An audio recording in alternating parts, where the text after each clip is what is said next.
Hello, Supervisor Haggerty and everyone. My name is Mandeep Gill from Union City. I'm glad to see my mayor here. And Al knows I don't usually read prepared statements, but I'm part of Barbara's army, so I got to do what you got to do. Environmental benefits. Much of the environmental benefit provided for in the local development business plan has to do with avoiding the use of dirty energy by building sufficient clean energy resources right here in Alameda County, reducing greenhouse gas emissions and the other pollutants associated with fossil fuel power. The work products have also included incentives such as tariff adders for projects sited in the built environment to protect our rapidly disappearing open spaces, which also matters. The potential sites in Alameda County for developing local renewable energy generation identified in the work products could produce over 760 megawatts from solar projects over 1 megawatt and over 3,000 megawatts, that's 3 gigawatts, from projects over 100 kilowatts. And this is something Al just talked about. Development of this potential will build community economic resilience in the face of climate change. Thank you so much. Thank you. Good evening. My name is Erin Reid. I'm a member of 350 Bay Area Climate Activist Group.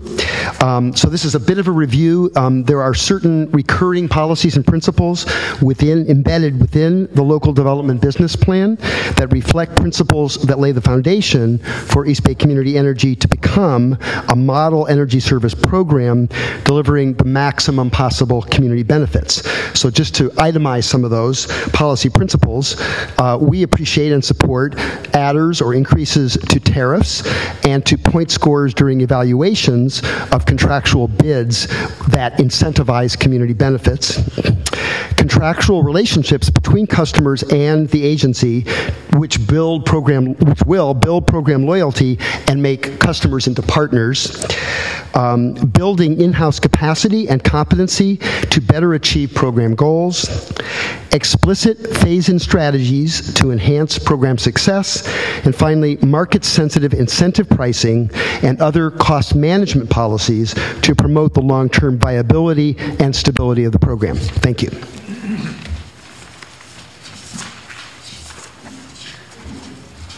Frank Burton, East Bay Clean Power Alliance. I'm going to talk about small storage giveaway. One of the innovative proposals is to address environmental justice in a small electrical storage unit giveaway for care customers and other income-qualified customers. This is an excellent example of a win-win program proposal.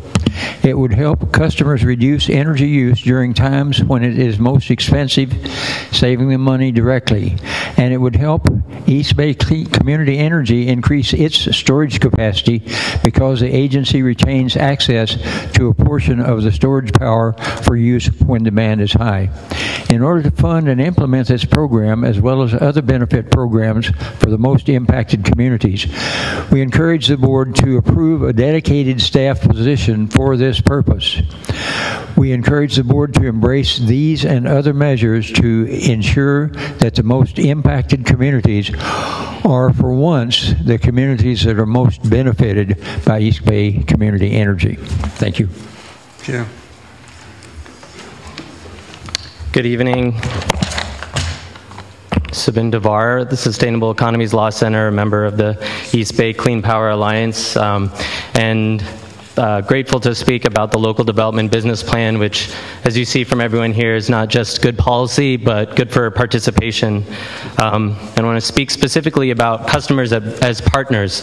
We support the recurring policy proposal of forming contractual relationships between EBCE and its customers. For instance, there are many proposals to incentivize customers to upgrade with electrical storage units. The condition for participating in these incentive programs is consenting to make 20% of the storage capacity available to the agency to offset peak energy use and reduce costs. In effect, this proposal makes EBCE customers partners with the agency in shifting peak load and reducing costs for all. This is only one of many proposals among the local development business plan work products to form contracts with customers. The policy of customers as partners will increase loyalty to the agency. Thank you. Thank you. Good evening. My name is Michael Licensure. I'm with the Clean Power Alliance. And I'm here also as a delegate from the Peralta Federation of Teachers to the Alameda Labor Council and a co-founder of the Climate Caucus of the Council. I'm here to talk about project labor agreements. One of the greatest opportunities to achieve union standards in training and wage scales is through the collaborative procurement proposal. East Bay Community Energy takes the lead in aggregating smaller projects into large ones, using the incentive of a seed revolving fund to remove much of the risk for participants, streamline the process, and reduce the costs. This will put the agency in a position to implement project labor agreements and community benefit agreements. These agreements can improve work standards, wages, local hire, and set-asides for hiring formerly incarcerated workers and others with barriers to employment. Thank you. Thank you. Hi, good evening. I appreciate the opportunity to share this information tonight. My name is Linda Curry, and I am from the Berkeley Climate Action Coalition. I'm a member, and also part of Transition Berkeley, which is an official initiative of the Transition U.S. organization. So tonight I'm going to talk about the net metering program. Net metering has been one of the main ways that California has developed solar energy projects in our communities. It has provided an incentive for commercial and residential building owners to install solar panels on their properties and reap the benefits of producing the electricity they consume. The net metering proposal of the local development business plan team is fashioned to retain current net metering customers when East Bay Community Energy launches and to encourage new net metering installations, especially in those sectors which have found it financially difficult to participate up to now. For municipal buildings, nonprofit institutions, and for low-income communities. Like the feed-in tariff proposal, the net metering proposal offers a higher price and adder for surplus energy generated by projects that provide specific community benefits, especially in low-income communities. Thank you. Ms. Curry, could you fill out a speaker's card when you get a chance? Yes. Thank you. Thank you. Oh, could you? I don't have one. Are there more cards now? I think a lot of Stephanie, us don't have do you have cards? Thank you. Okay. Yeah, I don't have a card either. Eric Edelson with the Berkeley Climate Action Coalition. We're very strongly in support of the local development business plan, which we really see as the heart and soul of this program. And I just want to applaud the community stakeholder engagement process that's been underway. It's been very inclusive and thorough and effective, and we really appreciate the chance to have given so much input. And we think it's made for an excellent work product. So props for that. Specifically, we support the proposed feed-in tariff program. The work product shows that the feed-in tariff program would kickstart local development as longer-term programs are being developed. The feed-in tariff program, which guarantees a standard price for locally generated electricity, would build over time, but still represent just over 1% of program retail sales after 2.5 years, thereby avoiding a negative impact on East Bay Community Energy's net revenues. And we particularly support the community adder, the community benefit adders that increase the tariff for electricity generated when certain community benefit conditions are met, including prevailing or union wage labor, installations in the built environment, small projects, and projects in low-income communities. Thank you. Thank you. And if you could do me a favor and fill out a card, I will. appreciate it. Thank you. Good evening. I'm Megan ONeill with the local Clean Energy Alliance, and thank you all for your attention tonight to hear everybody and hear about the aspects of the local development business plan that we are really excited about and that will make East Bay Community Energy a model for community choice programs in the state. So I'll talk about workforce development. Beyond proposals and the work products that would create good jobs, there are also work products that call for policies and programs to strengthen job standards. For instance, there are proposals for prevailing and union wage tariff adders in both the feed-in tariff, as you heard, and net metering program proposals. These proposals are well within our reach. The estimated additional costs for such adders for a 10-kilowatt rooftop solar installation would be only 3% of the cost. East Bay Community Energy could also include point adders in evaluating contract bids for companies that pay prevailing or union wage. The Alliance encourages discussions with the Alameda Labor Council to ensure that the adders proposed would be effective in improving job standards. Thank you. Thank you. And I don't think I have a card on you either. I did submit a card. Okay, what did you say your name was? Megan O'Neill. Oh, you're off to the side. Thank you, Megan. Good evening. My name is Van Rainey. I'm a Livermore resident, member of OFA East Bay. OFA is Organizing for Action. You better start heading home or you're never going to get home with the traffic. I don't have to. You know, you guys seem like fun company. But, you know, everybody's been talking about the local development business plan and its various virtues. I just want to come up here and say I am a big fan of the contractors who produce the product and have participated in webinars and informing the public and allowing for the exchange. I'm really excited about going to the symposium tomorrow, or not on Monday, and just want to say, you know, props to the group that is provided the information to the community, the products that they've developed. They've been extremely informative, and I think this has become a model of all that all CCAs can follow, and I hope that they do. Thank you very much for your time. Thank you.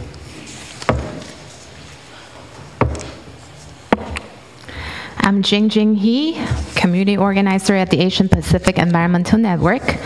Here today to support the 100% locally generated renewable energies for the 1,000+ APEN members that live across the Bay Area. I had represented our members' voices and needs while I was serving on the CCA steering committee 2-something years ago, and I can't believe I'm here today yet again to voice the importance of the local development business plan, because that was fought hard and won by our community members. And I'm not about to write back to our members with anything less than what was agreed on with the 7 goals of this project, as I had just sent out a newsletter to our members encouraging them that we could potentially sign up to become a East Bay community energy customer in October, right?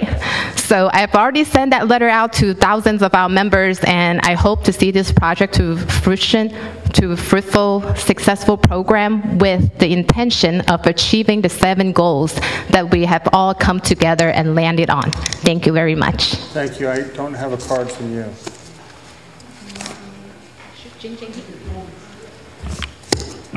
I know I don't. Hi, you should have my card up there. I do have yours. Okay. The Sierra Club emailed me tonight and asked me to come down, but I want to emphasize I'm speaking for myself. My name is Jim Parola, and I served on the San Leandro City Council for 10 years till I was termed out. And while serving as vice mayor, I supported the East Bay Community Energy as an alternative to PG&E, and now I support the local development business plan, which will provide local clean energy development, local clean energy jobs, and workforce development for our community. California has some of the worst air pollution in the country, and the East Bay has a high rate of asthma. We can reduce the risk of asthma attacks, heart attacks, strokes, and other health problems, as well as hospitalizations, emergency room visits, and even early deaths. It is simple. Clean, local energy saves lives. I want local clean energy projects that will create jobs in our communities, with working families sustaining wages and good job standards. They create wealth in our communities, help reduce pollution, and open new business opportunities locally. I support 100% renewable clean energy right here in our county. Please join with me in supporting this plan. Thank you very much.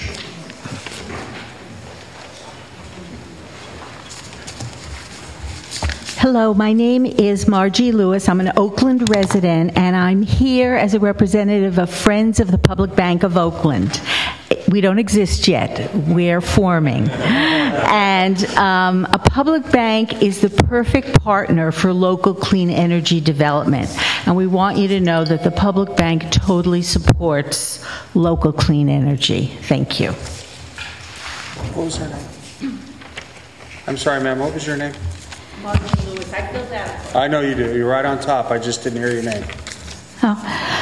I'm Mary Sue Meads. I am also a resident of Oakland and a businesswoman in Oakland, and I represent right now the Alameda County Interfaith Climate Action Network, and we all support clean energy as soon as it can happen, to as many places as it can happen. Wind and coal, not coal, banish coal, wind and sun. And I like this idea that it employs people who need these jobs at a fair rate so they can actually live in this county as well. And I agree with the gentleman who mentioned that clean air would also improve the health of people in this county, as well as that solar energy, once installed, can be less expensive for the homeowners and the home users as well. Thank you. I'm more of a Skittles guy at this point. Good evening. My name is Beth Weinberger, and I am here representing Kahila Community Synagogue, an Alameda County congregation of more than 450 households. We have been working to support the development, planning for, and launch of East Bay Community Energy for a number of years. We support the local development business plan for EBCE. This plan will bring multiple benefits to all of our communities, including good family supporting jobs, increased local business activity, and reduced pollution, and healthier environments for all of us.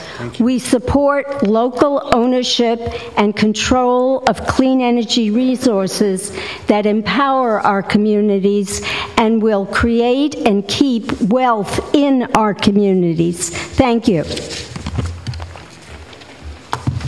I'm Jessica Tovar, the coordinator of the East Bay Clean Power Alliance, and the purpose of the local development business plan was to provide a roadmap for the East Bay Community Energy to build a sustainable, equitable energy supply for Alameda County that would also bring a maximum of community benefits. We have come tonight to urge the board to study the novel programs and proposals in the local development business plan work products. We have only touched on a dozen work products that will be used to construct the actual local development business plan. We urge you all to take a look and read the work products, listen to the webinars, and sign up for the Community Engagement Symposium on March 26, this coming Monday. This work is exciting and crucial to the success of our program. Community Choice Energy can provide bold solutions. We urge you to adopt the bold measures being proposed for the local development business plan. Thank you.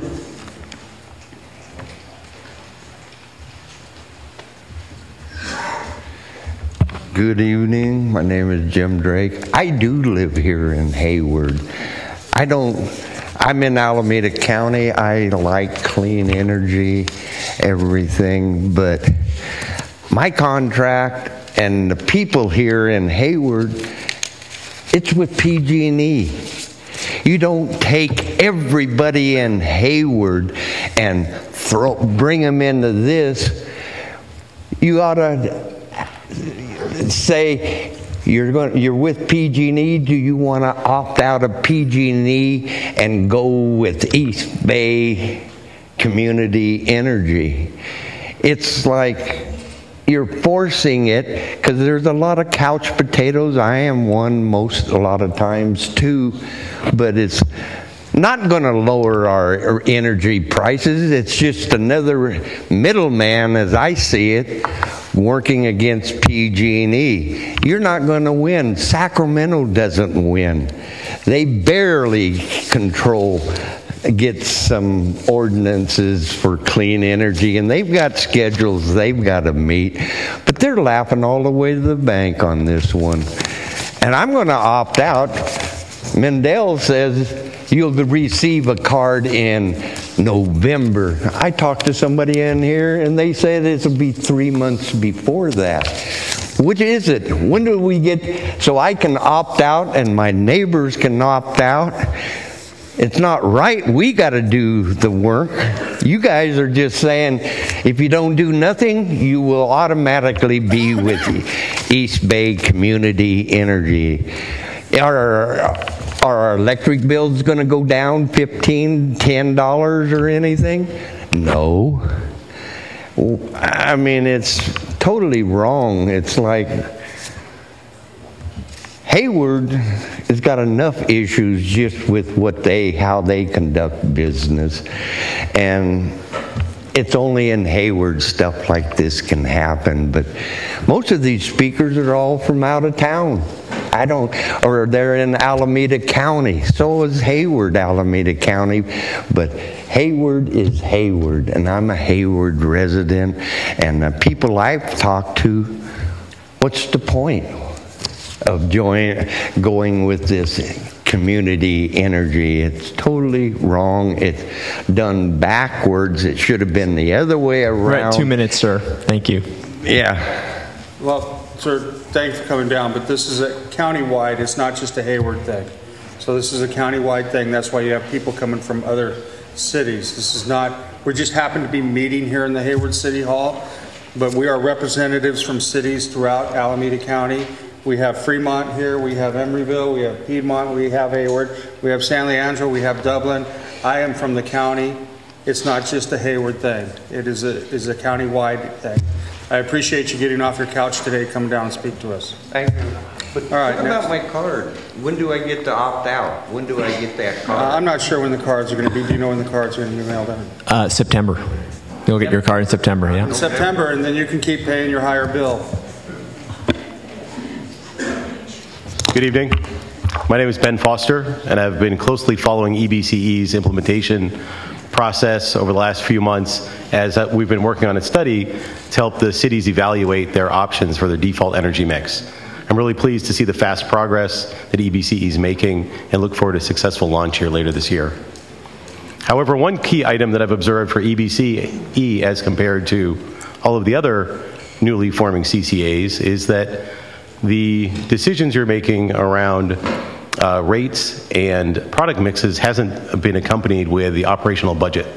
For example, tonight on item number 5, you're being asked to decide on the 2018 product pricing for all rate classes and all different products that are offered. However, you don't have any information on how that's going to impact the stability or finances for EBCE.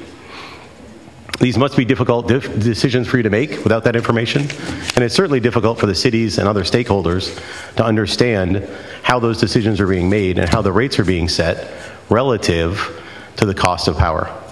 One common question that I get asked that I can't answer easily is, how much of the revenue is EBCE keeping instead of passing on as discounts to its customers? So based on this gap in knowledge, I would recommend that the board move to review in detail the operational budget as soon as possible and to revisit these rate decisions so that your customers have the confidence in moving forward. I think this will strengthen EBCE and also improve EBCE's ability to provide high quality, cost-effective clean power for the community. Thank you. I'm just curious, is this San Jose address your home or your business? Both. Oh, okay, thank you. Thank you.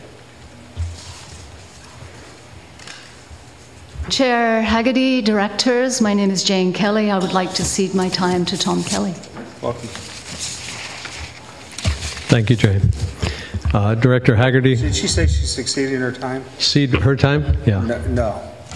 Nice try. You get 2 minutes. Then maybe I'll let her start and I'll finish. You get 2 minutes. She can speak if she wants. Shall I start? Yeah, go ahead. Okay. Just do this one. There you go. Mr. Foster has pointed out that EBCE has not published an operational budget since last August, when a budget forecast was submitted to the CPUC as part of our implementation plan. That implementation plan and the associated budget described 2 energy products that are no longer being considered, specifically a default product that beat PG&E on greenhouse gases by 10%, and an opt-up product that was to be 100% renewable. Instead, we have Bright Choice, which may actually produce more greenhouse gas emissions than PG&E, and an opt-up product that is GHG-free, but has only 40% renewable content. Why is that important? It means that the current product offerings are probably less expensive than what was contemplated in the original IP budget. Conversely, that would mean that EBCE's profits or surpluses could be higher than anticipated with these new product offerings. Yeah. Jane's just described one major uncertainty about EBCE's financial picture that arises from not having an up-to-date operational budget. The second uncertainty, and I think this is the most important part, is that there has been no discussion on this board about the impact of the recent PG&E rate increases of approximately 9%. Based on a brief discussion with staff, it appears that the rate increase is simply being passed on to EBCE's customers.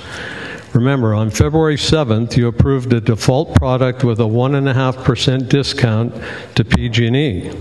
The PG&E price increase of 9% was announced after your approval of the discount. With PG&E rates going up by about 9%, the discount is now applied to the higher PG&E rates, even though the anticipated cost of the power EBCE will provide has not changed. With the PG&E rate increase, we have the opportunity to increase our surplus and offer some real savings to customers. This was how the discussion went recently at the Silicon Valley Energy Board meeting, whose staff report I sent to you. SVC raised their discount from 1% to 6% for all customer classes, while acknowledging that the additional revenue SVCE would realize would give them an additional cushion against future PCIA and resource adequacy pricing increases. My recommendation to the board is to increase the discount on Bright Choice to 5%. My second recommendation would be to offer a 2 to 3% discount on those who choose Brilliant 100, and to improve the power content to 50% renewable and 50% hydro. These improvements would still provide additional revenue to EBCE, cushioning it from future PCIA and resource adequacy prices, while offering real savings to customers and also fulfilling the promise we made to cities who make up this JPA to provide a program that would have significant impact on their carbon emissions. Thank you. Thank you. Hi, Paul Ray from, excuse me, from Hayward. And I really want to congratulate the board for the months and months of hard work that you guys have put in. And I've been to some of the meetings, and I've been bored, and you probably have too, but it's democracy, and all other forms of government are worse. Okay, so I want to stress something that hasn't been emphasized, and that is the need to, as much as possible, make this indeed locally generated power. And here I invoke the laws of physics, which I think everyone is familiar with, and that is that when current goes through a wire, it heats the wire.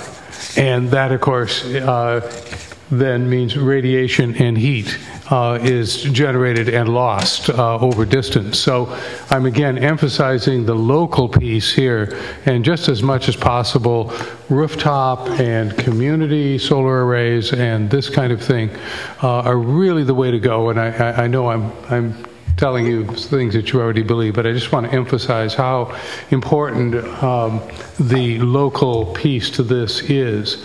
Of course, the trade-off is, and this will be my last point, that the more we go local in terms of a labor force and so forth, the more we may be exacerbating our intractable housing crisis. So that seems to be a trade-off that needs to be discussed. In other words, how can we, on the one hand, go local, on the other hand, perhaps draw on people who have housing a little farther out of the immediate Bay Area corridor, which has really got a housing problem. Thank you very much. So I only have two other speaker cards, and that's Larry Kelp and Barbara Stebbins. And Barbara spoke, if I remember right. So I have three speakers before me. I got no speaker cards from the ones for earlier. So how am I going to be guaranteed I'm getting speaker cards from you three?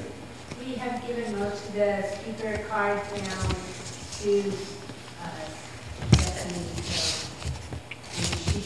No, I don't have any more speaker cards.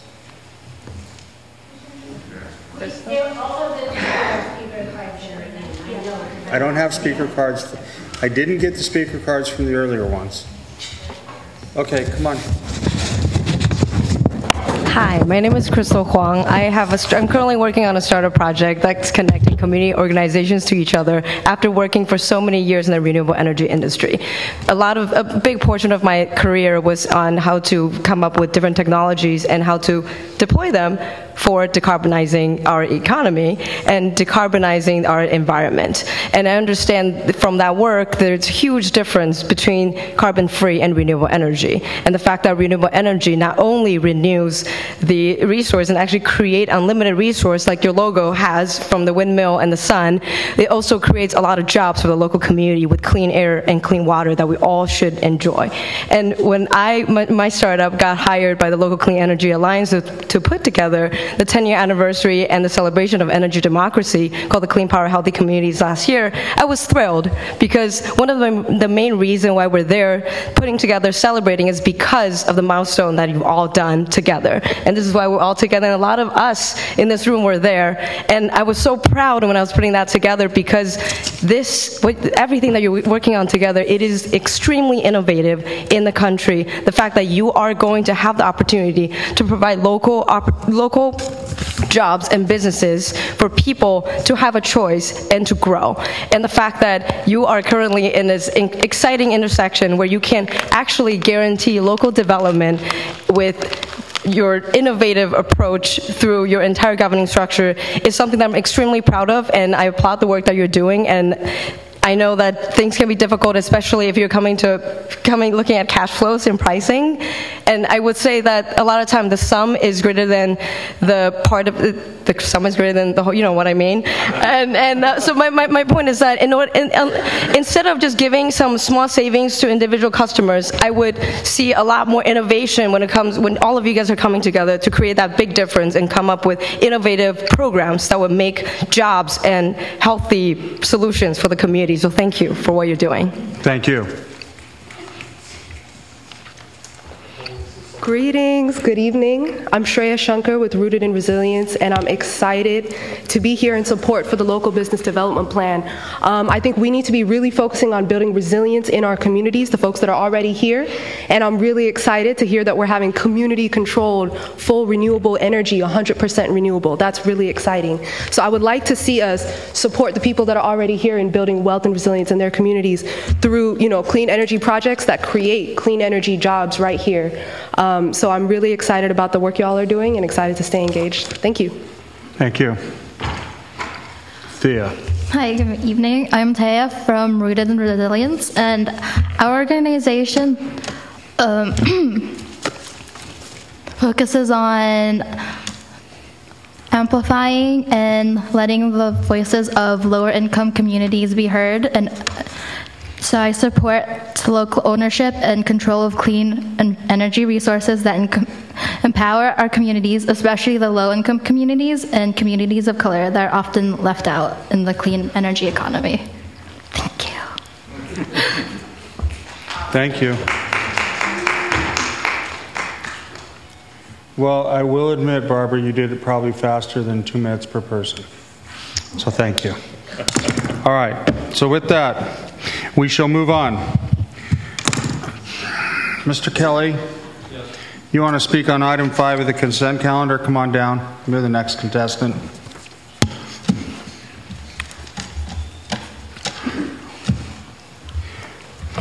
I would like to ask that the item 5 be pulled from the consent and discussed by the board for 2 reasons.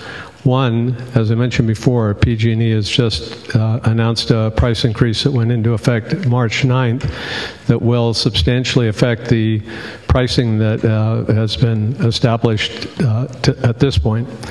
The second thing I'd like to point out, and I'd like to get an answer on this if I could, is that at your February 7th meeting, you discussed and moved a motion to approve the rates for Bright Choice and power content, but you did not have a discussion about the Brilliant 100 product, and you didn't pass any kind of a motion adopting that. So I think you're actually operating without board approval on that Brilliant 100 question. So that's why I'd like to ask you to pull that out. I'll let staff respond to that, but I don't have the same recollection that you do, to be honest with you.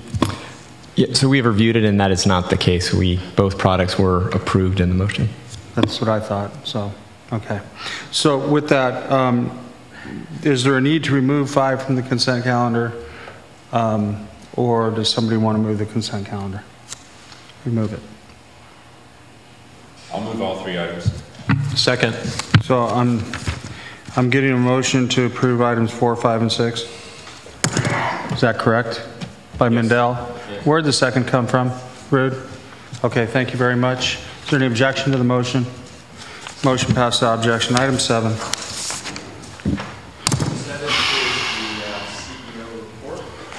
Item 7 is the CEO report.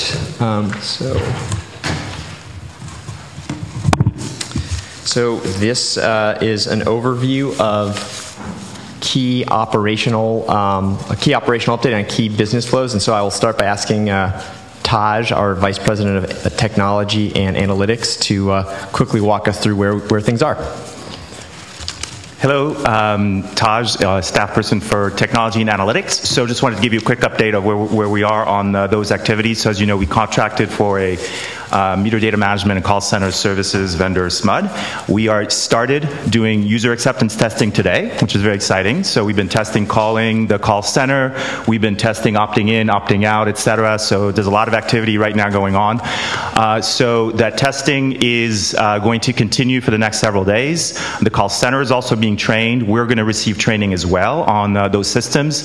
And we're scheduled for a soft launch of these systems on April the 2nd, which is when the first notices to our phase 1 customers are going to start going out. And so that's when we're going to start getting customers calling in. So that's an exciting milestone that we have. So work is continuing on that. Separately, we are building a data analytics warehouse, which is also an exciting element of the work we're doing. This is very much in line, in fact, with a lot of the recommendations that we've seen in the local development business plan. So that warehouse is really going to support our kind of insights driven by data as to how to design our programs and our offerings going forward for our customers. So right now, we've used it to aggregate all the usage information that we've received from PG&E for 2016 and 2017. That represents 10 billion data records, so we're pretty excited about that. And that's from all the smart meters that are actually in the service territory that are reporting at least once an hour. We've used that data to support our forecasting activities. We need to tell PG&E and the ISO what we forecast our load is going to look like. So we've been able to use that data to aggregate from the bottom up and to get some really good results that we presented to both the ISO and to PG&E. So I think on the next slides, unless we have questions about that, I thought I would give you a few insights about this data, which is hopefully what it's going to help us do going forward. So what you're seeing in front of you is what's called a load duration curve. It's a pretty exciting thing for energy nerds. Take a look at the very first curve that you see that's system-wide. So that's the entire service territory that we're talking about loading. And what we've done there is we've aggregated all the consumers hour by hour to figure out what the total consumption was for any given hour. And then we reordered them, we reshuffled the deck to put the highest hour first and the lowest hour last. So that very first dot that you see on the top there near that, the very top of the diagram, that was the day and the hour of the most consumption we had in the last 2 years, which happened to be September, I think 2nd or 3rd, where it was 107 degrees. I'm sure you recall how hot it was in early September. Well, guess what? Everybody had their air conditioning on. Everybody was using consumption, so that was the highest hour. So that first curve there is the system-wide. What's interesting about these load duration curves is the more skewed they are, the more you have to actually procure load for a very few number of hours when the average demand is actually much lower. So you notice those hours that are bunched up against the axis, those are hours that are almost twice as much as the average, but we're going to have to be there available to provide the load for those hours. So that curve tells you system-wide that there's quite a bit of air conditioning load. Now, that curve, the axis of it is on the right-hand side, and then all the curves you see below are the same organization of data, but for every single constituency that we have in the service territory. So now I've kind of broken them up for you based on Oakland versus Fremont, Hayward, unincorporated Alameda, et cetera, and now you can see each jurisdiction's curve. So they're different. Some of them are more skewed than others. The scale of them is on the left. And what that is telling you, the insight you're getting there, is that the types of programs, whether they be energy efficiency, demand response, storage, are going to have to vary by jurisdiction, because we have some jurisdictions that are more peaky during certain hours, and we have other jurisdictions that are maybe a little less peaky, that have less of this disparity. So for example, Fremont probably would be a great place to look for some air conditioning opportunities to potentially implement energy efficiency programs that PG&E has never done necessarily locally, that are trying to address that specific component, because you see that it's impacting the whole entire system, right? So that's the kinds of insights that we're getting out of that particular curve. Now take a look at that very first dot that we had at the top, and now let's blow it up and take a look at that day. And now we're looking here, it was September 3rd, we're looking at the day of highest consumption in the service territory. The red line is the temperature, and the axis is on the right-hand side. I showed you Livermore temperature because that was the driving of the load. And then the color curves are the actual contributions of the various types of customers to the total load shape. So I put at the bottom the ones that are really flat, the large commercial and industrial, E19 and E20. They're not really weather sensitive, but then I layered on top of them small commercial, medium commercial. Guess what? They look kind of like the curve, right? Because they're large spaces that air condition, and so they try to keep the space at 69 degrees while the temperature goes up and down so they consume more. And then you have residential on top of that, which is the largest consumer, but they don't really come in until later in the day, because people go home and they're like, whoa, it's 77 degrees in my house, let me turn on the air conditioning, right? So that's a different version of looking at the data that tells you you have different shapes for different customers, that when you're doing forecasting and procurement, energy efficiency, demand response, you may want to have different services for those types of customers. So that's another insight that we see here. By the way, a lot of this information has already been analyzed in the local development business plan, and there's some great similarities between the things that we've seen there and what we're seeing here. What's exciting about what we're doing here is that we're not going to be using this on an operational basis. So we're developing data and signifiers of each customer so that we know going forward what's going to happen with them and how to forecast them and do energy efficiency and demand response on a customer level.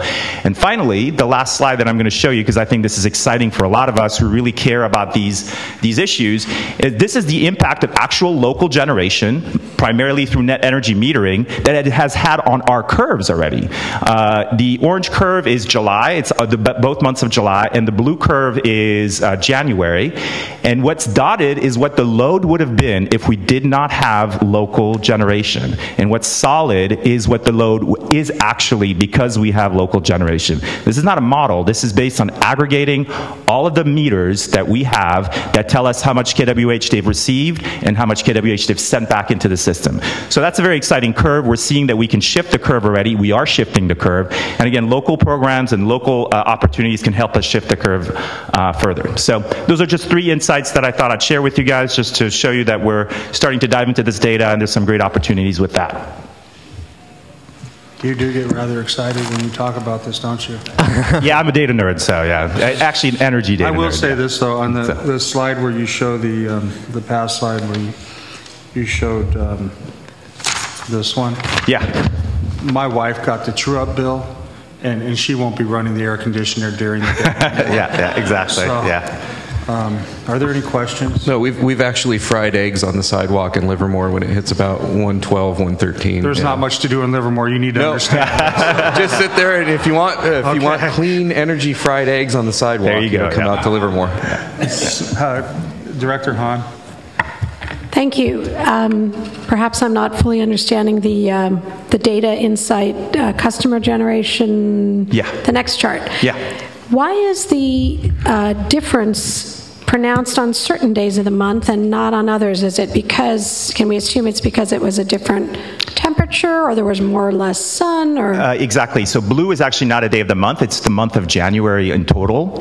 And orange is the month of July in total. And the sun doesn't shine nearly as much in January as it does in July. It also doesn't rise nearly as soon. So that's why you see that difference. Okay, but what about the fact that the local generation, the dotted line versus the solid line, isn't constant across the month? Sorry. This is 24 hours on the lower axis. Oh, I'm sorry. Yeah, no, I'm sorry. Oh, I'm sorry. So it's 24 one day. hours.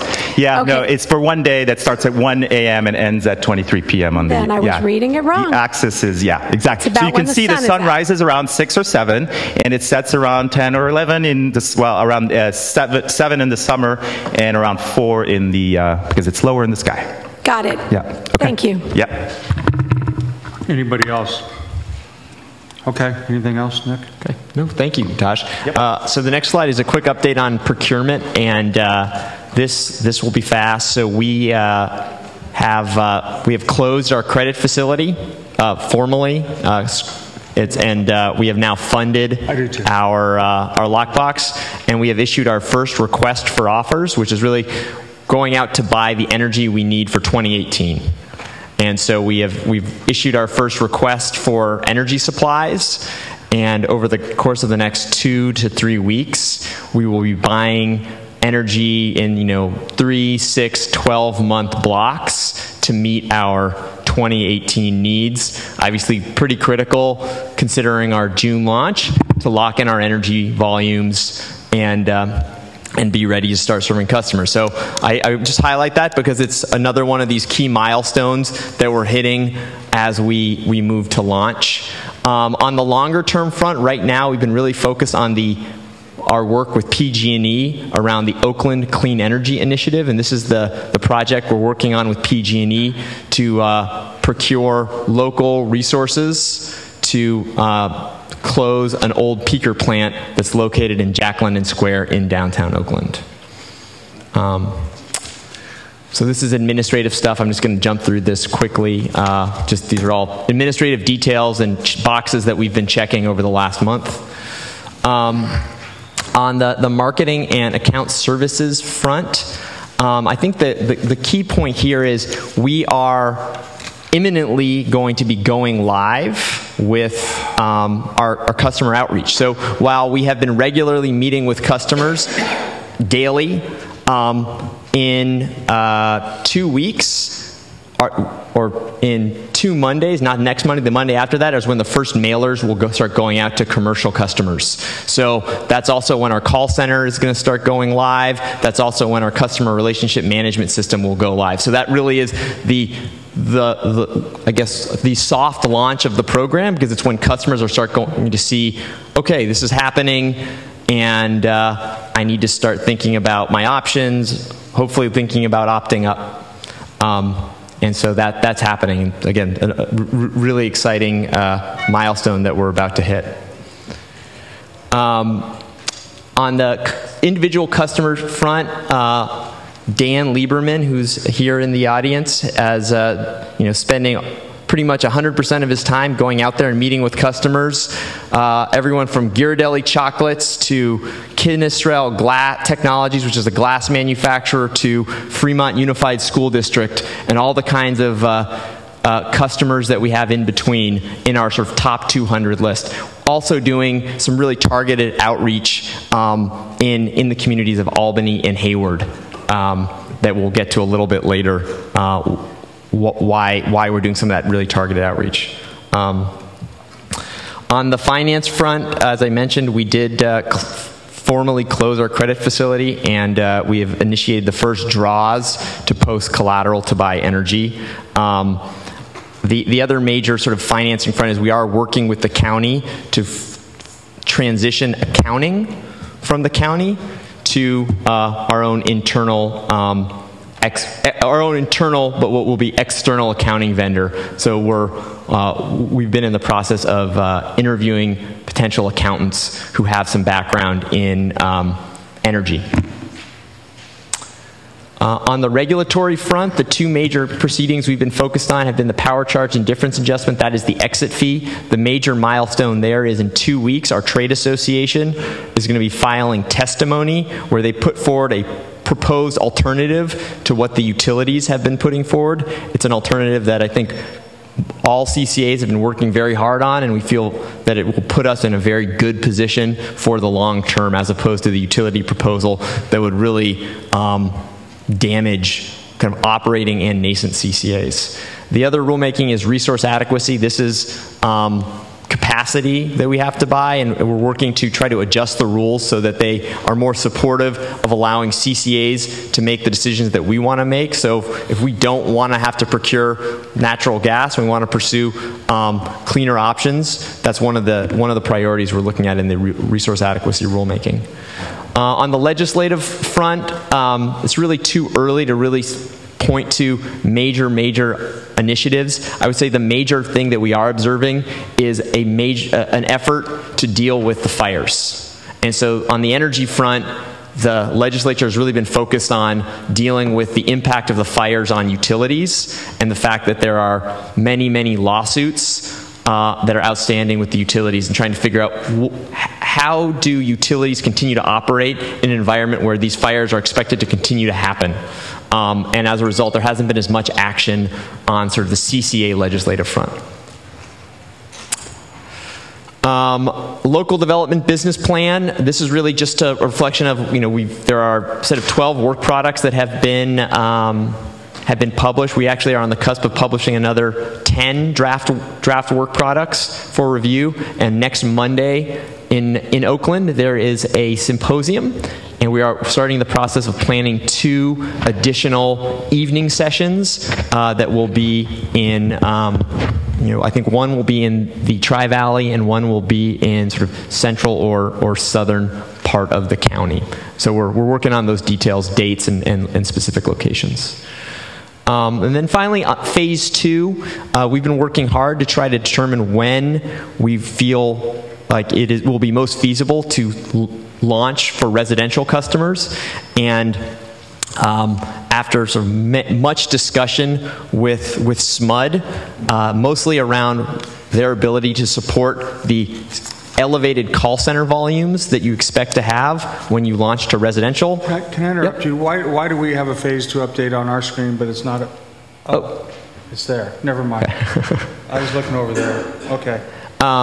It's mostly been about when you're launching with 500,000 accounts, you want to make sure that you have the adequate call center coverage to be able to deal with potentially thousands of calls in a given day. And so after a lot of back and forth there, and also making sure that our systems are set up to deal with the volume of transactions, so hundreds of thousands of transactions, not thousands of transactions, November has sort of arrived as sort of the soonest we could feasibly phase in residential accounts. And the other reason why we think November is a good date, we don't want to wait until December, January.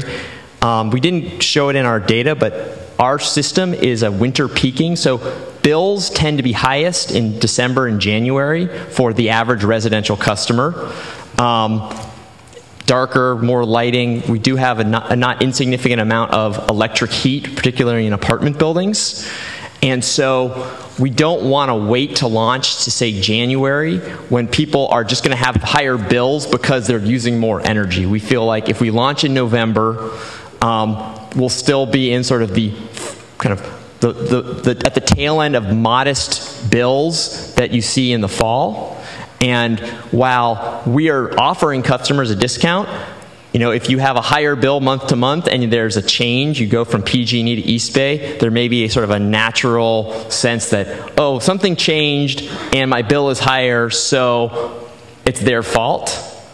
So we want to try to mitigate that sort of misconception that customers may have by launching sooner rather than later. So November is the date that we think makes the most sense operationally for us at this point. And that is it. I will just also note on the launch date, that is not an item that we do need to bring forward for approval. It's something that there was The launch dates were approved in the implementation plan with some flexibility given. Certainly, if this is an item we'd like to bring back, we can. If there are any major considerations around a November launch or concerns around a November launch date, please do let staff know either here certainly or offline. Okay, any questions of the executive director? Yeah, I just got one question. You in the calendar you had PSAs in this month. So have public service announcements been going out? Yeah. So Annie Henderson, our Vice President of Marketing, will speak to that. Nice to see you again. So we, with Circle Point, we developed a 30-second video. So it's not being aired on television as a PSA, but it is up on our website. We've distributed it through social media, and we are doing some paid social media advertising using that video as well. Okay, thank you. We'd like to see that kind of stuff. Sure. Yeah, I mean... Send it to us. Yeah, web link at least. Absolutely. Spadowski? Just a quick question. At what point do we pay back the county? I mean, have we had an update on that? The minute the money starts coming in. The minute the money starts coming in, because I want to make sure that we get updates on, how much we owe and that they've been made whole. Because at least from my city's perspective, that was a huge factor. It would have been very difficult to raise any kind of funding from the city in order to launch this program, and the county was gracious enough to do it for everybody. So I want to make sure that that's still on our minds, that we owe them and we're paying them back at some point. Absolutely, very top of mind every day. You would think I bought him lunch. No, we have fried eggs. And yeah, okay. Yeah, there you go. Anybody else into the CEO's report? Okay, no speakers. Move to item 8.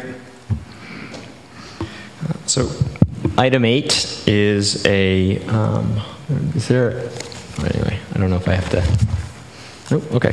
So item 8 is a discussion of potential amendments to the Joint Powers Authority. So at our January 21st meeting, the board adopted a policy that it would twice a year would consider amendments to the Joint Powers Authority. March and October, I believe, was the cadence, and so we went back and we reviewed notes, and there were 3 specific amendments that we wanted to bring forward, and there's one that we'll get to, but 3 that are outlined in here that we wanted to bring forward to the board for discussion, and based on your feedback, we will prepare draft JPA amendments for your ratification at our next meeting. The first is the provision of a stipend for the Community Advisory Committee.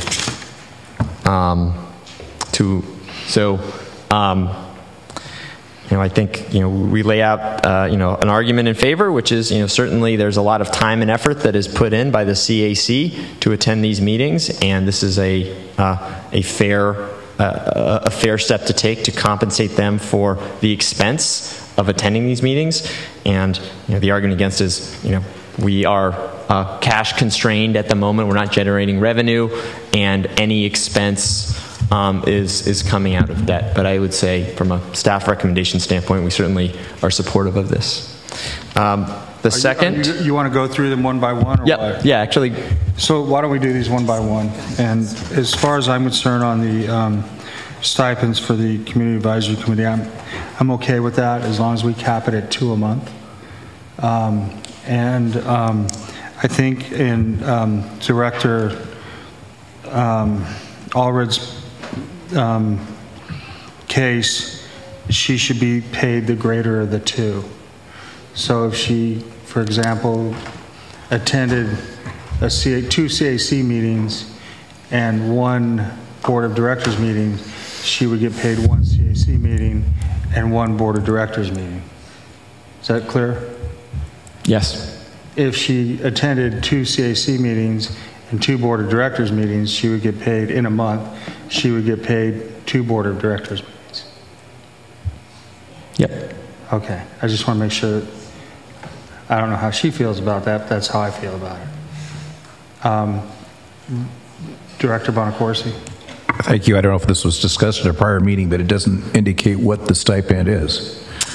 I think we would set it at $50. So half the stipend of the board of directors, which is $100. And there is a stipend now for the board? The board is set in statute at $100. Okay.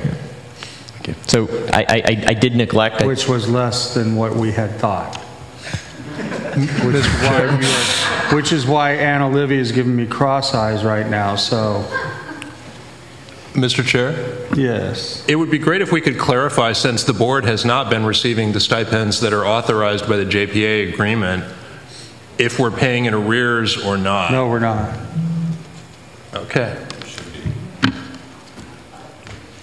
Look, this is not a dictatorship, but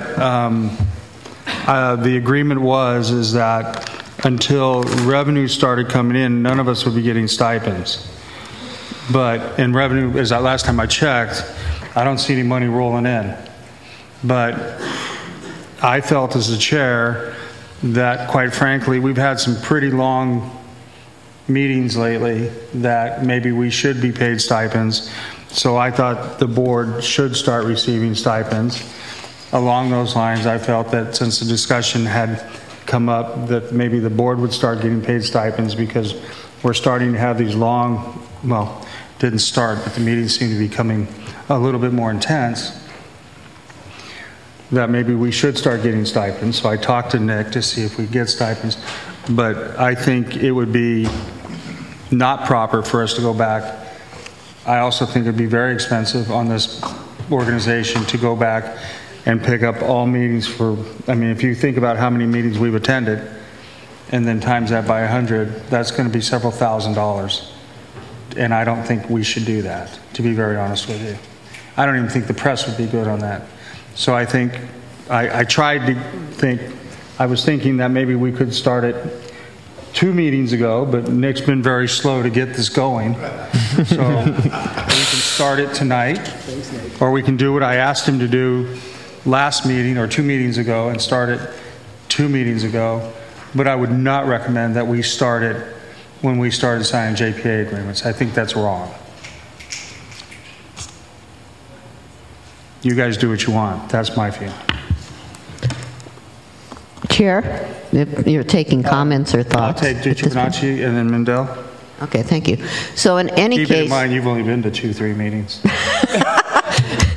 There you go. Yes, I know that's how long I've been attending, so thank you. But in any case, I was just going to say that I would agree a lot of time does go into these meetings, and I am particularly impressed by the advisory committee, because it seems to me that they put in even more time than we do. I know that I've only been involved a couple of months, but in listening to how long their meetings have gone on and how in-depth conversation they've had, I certainly do agree that they do receive a stipend. So, Mendel. So a question. We don't need to modify the JPA agreement to issue a stipend to the CAC members, do we? I mean, couldn't we just do that? You don't need to. You can give policy guidance, and we can move forward with that.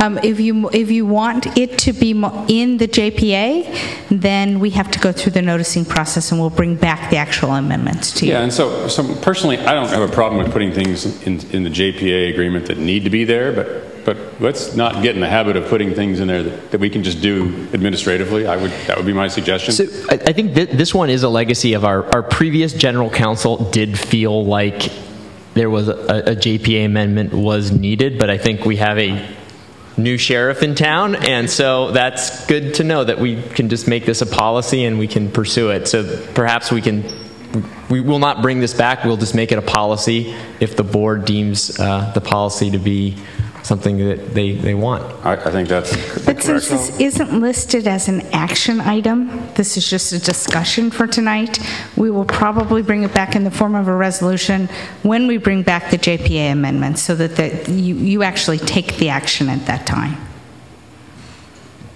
Even though they're not part of the meeting. Right. So, who else?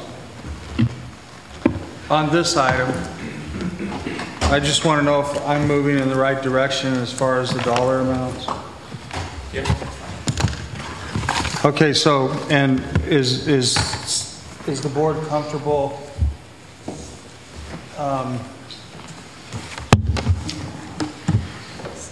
is the board comfortable with the stipends amount for the board starting when?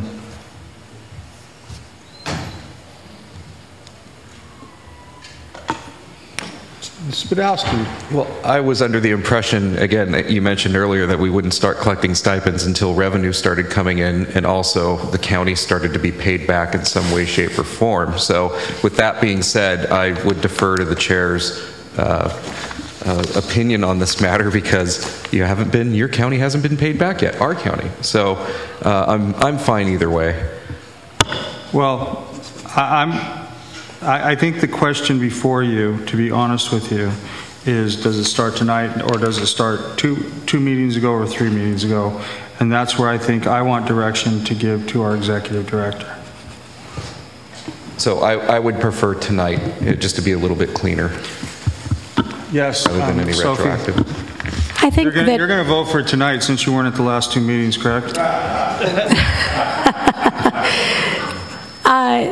I think we should start it at the same time as our own. I don't see any reason to differentiate. So whatever we choose for ourselves is what I would advocate. We're not talking about that. We're talking about when we start for the board.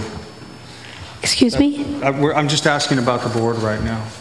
That's all. I would match it to the time that this board gets a stipend. That's okay. My recommendation. Okay.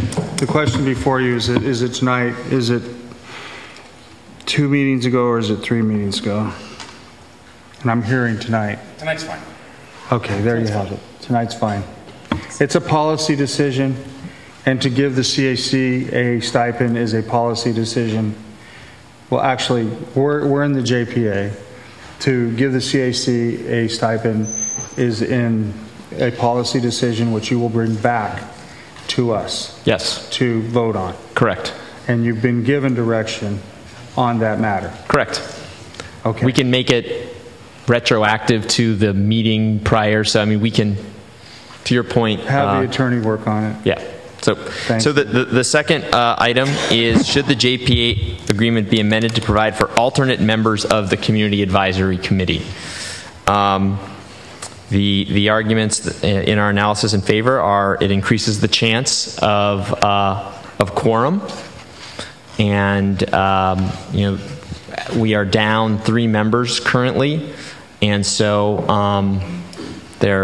we're in the process of reviewing applicants, and hopefully very soon there will be a full CAC, but in the past there have been issues with quorum, so the appointing alternates would allow for quorum. The arguments, I think, against are, there's a board of 9 members, and it is potentially administratively challenging when someone doesn't attend to have somebody else need to come in and come up to speed on the issues that have been discussed. And so are you, by appointing alternates, are you effectively just enlarging the CAC? So those are the sort of the arguments for or against from our review. So point of information, Mr. Chair. Hold on, let Aunt Olivia earn her stipend. I am always willing to give comment. The issue of alternates has come up multiple times. We were directed to bring it back and discuss it. We did discuss it. We do have issues making quorum. currently specifically, but ideally that will be addressed soon. The recommendations from our body about our alternates was that the alternates be encouraged to attend as often as possible anyways, and that just as you ideally update your alternates before they come to a meeting, that we would update our alternates before they attend a meeting, and that each meeting in each month or every 2 weeks, there is quite a lot for each of us to get caught up on. And so long as that communication is happening, we don't feel that there'll be a continuity of information problem, but that this issue is actually really pretty important, and that we do need this, especially with our schedules being not public official schedules, but more prone to the whim of our bosses. Al? I have a boss too. This is my second job, or third, or fourth, or fifth, depending on how you want to count. So no, I don't think we need alternates for the advisory commission. I think it's important to have alternates for this board because there are certain deadlines and we need to be able to make a decision. And if we don't have a quorum for a meeting, then it could paralyze the agency. Not having a full, CAC, because you're advisory, it's not as critical. It's not as critical and from a timing perspective. I think what we need to do is fill those 3 vacancies. That's, what is a 9-member commission, and a third of the commission is not there. Of course they're going to have difficulty making a quorum. But it's different. It's not the same as the governing board that's making final decisions. So I don't think alternates are necessary in a level of complexity that we can avoid. So normally I agree with my esteemed colleague from the great city of Hayward, but I think today I'm going to have to depart with you because I have spent some time talking to the chair of the CAC, and they're looking at almost every item that we look at, and they're commenting on it, and they spend time trying to work through these items. And I think as long as the alternates go through the same vetting process, meaning they are like the 3 that are going through the process right now, as long as they're alternates, we pick them and we place them, and then they have a pool of alternates that they can choose from, then I'm okay with that. Because I do think that them not being able to give information to us also paralyzes them. So, point of information, Mr. Chair. You want me to stop? Okay. No, I'm sorry. Go ahead, Director Root. I wanted to ask Council what the significance is of a quorum for the CAC, as it has 9 seats and 6 current members. Is a quorum 5? Is a quorum 5 out of the 9 or 4 out of the 6? And what significance does it have on their meeting if a quorum is not present? Are they not still able to advise us? It's a quorum of the total members of the body, so it's 5 out of 9. And if they don't have a quorum, they don't have a meeting. So it's essentially they can't give us, or they can't give you advice. We hope that the new members will solve that problem. Thank you. Director Pilch. Yes, I would support alternates for the CAC, but back to item 1, we decided, we talked about when stipends would be issued, but I got lost in the answer to the actual question we were being asked here, whether the CAC would receive stipends. So we decided that? Yes, it's okay. going to be a policy decision that they're going to bring back to us. And we are all okay, and the board is okay with that? Okay. I think the consensus of the board was to move forward with it. You're not? No. Just clarifying, because the discussion seemed to revolve around other things besides that one question, I'm just trying so to I keep got us lost. moving. We spent 45 minutes in public comment, so I'm trying to keep us moving, which pales in the comparison to the 2.5 hours we spent at the Air District the other day. So, anybody else this way?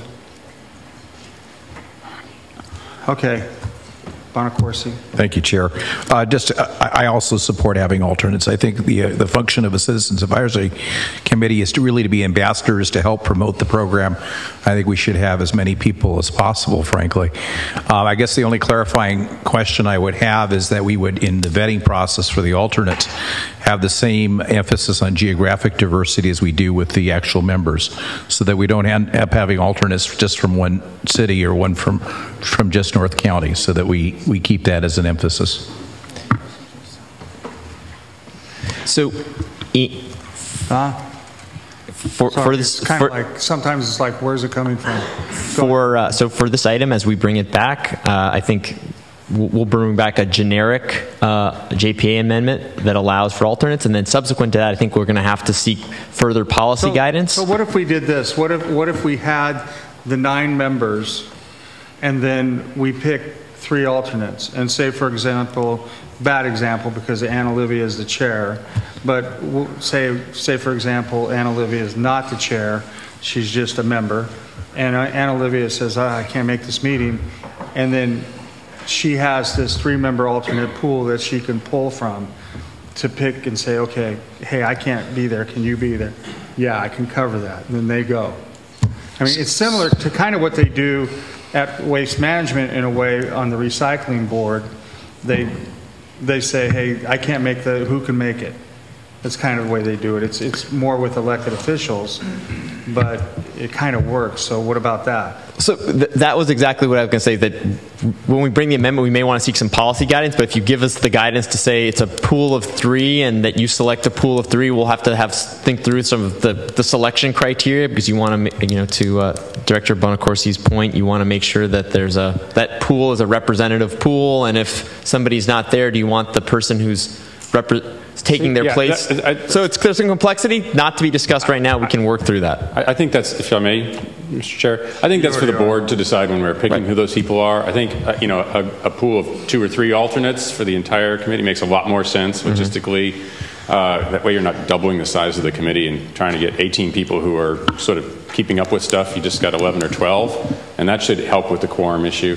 Also provides sort of a bench for people to fill vacancies as they occur, so that we won't have 3 vacancies, hopefully, for a period of time as we have recently. So I'm much more comfortable with that than appointing 9 alternates on an individual basis, which doesn't make sense to me.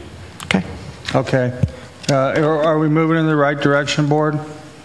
Just one other question. Spadowski? Is this another legacy JPA recommendation, to amend the JPA, or could this be handled at a policy level? This needs to amend the JPA. This needs to, okay, I'm just making sure for all 3 items. It's no, the first one item policy. is a policy guidance, and we can do it by resolution. Next 2 are JPA. Yes. Okay, just clarify. And they require a 30-day notice period, so I'm not sure that we'll make the 4/18 meeting. It might be the May meeting. Well, we could actually, I doubt any city's going to complain about this, so we could actually move forward with the We'll review the specifics, I think. You will. So then the final JPA. No, we're not leaving. Sophie wants something. I just had a quick question. Oh, excuse me. Is it possible to bring forward the proposed amendment to the JPA and a proposed policy simultaneously, so it doesn't have to go over several meetings? Well, the policy will not go to the individual city councils. That'll be dealt with here. Bad time to put a Skittle in your mouth. The JPA amendment will go to the cities. So I think I've heard a policy recommendation, so I think in that case we can bring forward a policy recommendation at the same time so that they're concurrent, and then there's clear action. But the policy recommendations will not go to each city. No, right. Right. Okay, now you can move on, I think. So the third is, should the JPA be amended to update the timing of the local development business plan? The JPA currently states that the local development business plan must be completed no later than 8 months after the seating of the board, which was October 16th, 2017. It is clearly not October 16th, 2017, and the plan is still in the process of being completed. So the recommendation here, or the request here, is to remove the reference to that date, to bring the JPA sort of into compliance, if you will, with the process for finishing the plan. Well, I think we should, but anybody else? I agree. I have two speakers on this. So there's one more item that that is not on this list. I have two speakers. Okay. Okay, go ahead. Go ahead. Oh, so there is one more amendment that we neglected to add here that Director Adler did want to bring forward.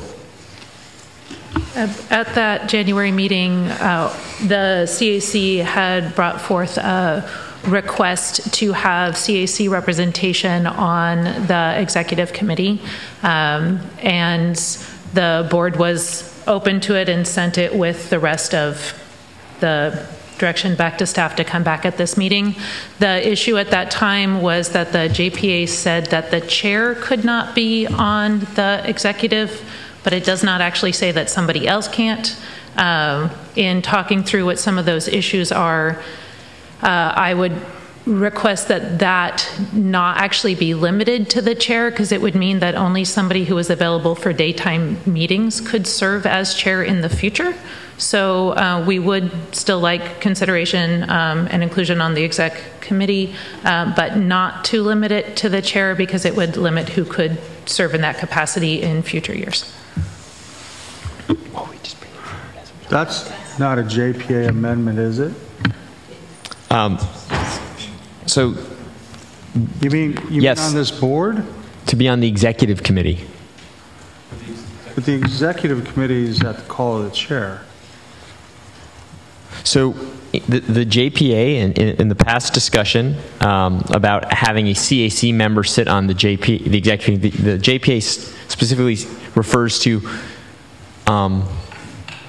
the voting members of the board. I don't have the specific language in front of me, but the voting members of the board as being eligible to sit on the executive committee. And so that was a provision that did not allow a CAC member to have a seat as an ex officio member of the executive committee. So I think the CAC needs to figure out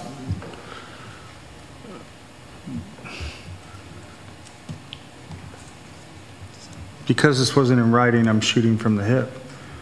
And I wasn't briefed on this.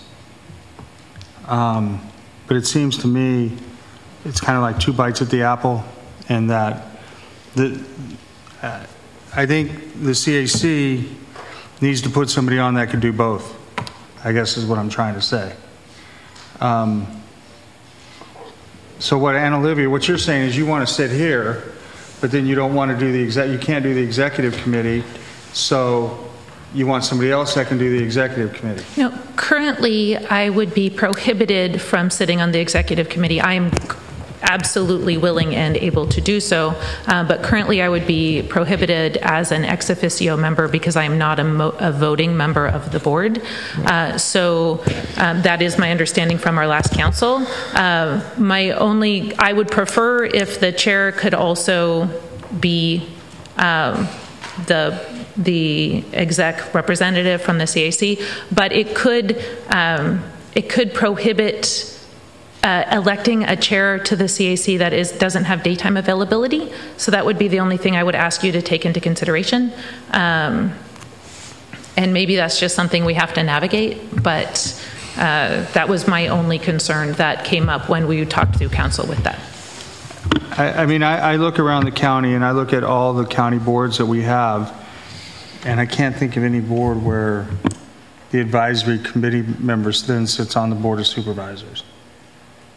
So, Rude. I was going to ask if the executive committee is not a committee of this body, which I think would limit its membership to voting members of this body.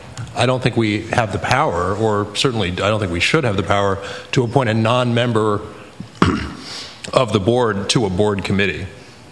Maybe council could comment on that.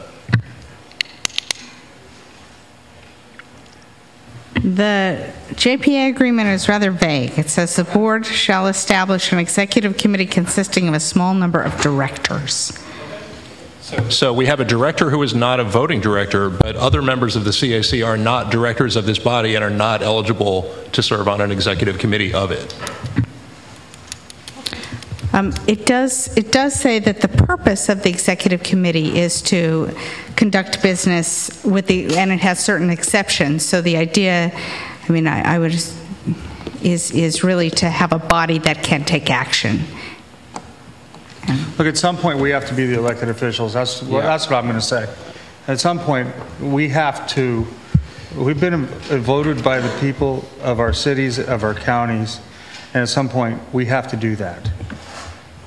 Al? Yeah, I agree with that. I don't see any need to make a change here. And this was discussed at the time that the JPA document was drafted. Those of us who were part of that steering committee will recall this issue was brought up.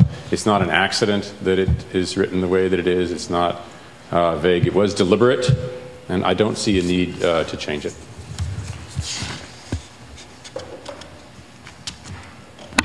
Could I ask a question, being new to this? And what I thought the language was that I just heard the council read was a small number of directors as the executive committee. And I just heard Al say it was written intentionally. So what is the small number? I mean, that's vague, and I'm confused by that. So the executive committee that was impaneled was impaneled to be 5 members. So there is a 5-member executive committee. Okay, and so we have this 5-member executive committee, and what are the duties of the executive committee? So the first executive committee meeting is a week from Friday, and one of the items that will be on the agenda is a sort of scoping of work, sort of the areas of focus for the executive committee. Ah, I see. So we'll invent it, and then we'll figure out what we're going to do. Got it. Thank you. Aren't you on the executive committee? I don't know. Who's on the executive? I don't know. Directors Martinez, Mendel, Aragine, Kalb, and you, Chair. If I could be more precise, the JPA allows that for the executive committee to review and discuss and decide all matters with the exception of financing, personnel, appointment or removal of an officer, adoption of a budget, adoption of an ordinance, and initiating litigation. So it's, setting power rates and termination of the CCA. So it's authority. The major decisions come back to the board, but it's to administer some of the day-to-day activities. Well, but anything we do has to come to the full board, isn't that correct? Pardon? Unless Anything explicitly we do has to be ratified by the full board. We're not just the gang of 5. Unless explicitly delegated by the full board ahead of time. So there could be a specific delegation around the approval of a contract or a specific policy. The executive committee, please go and take that step, and that would be sort of something that you could see happen. And Olivia. Thank you. I recognize the need for the CAC representative, if it were accepted onto the board, to be the chair or vice chair. I still feel it is important that in these, given the scope of what the exec can do, that there is a community non-voting, again, voice in those meetings, and not as an audience member, but as a recognized position in executive council, so that that our voice is still given the same consideration. Like, we represent our constituents throughout this county in a variety of different things. So we would still want consideration to be able to sit on that board as a non-voting member.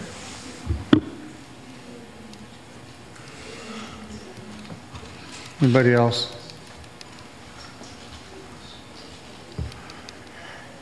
Comments? Thoughts? I think we're stuck where we're at. Okay. So I don't think at this point the board is ready to do that. I don't think it's something that we can't revisit. But I think at this point we're just not ready to do that.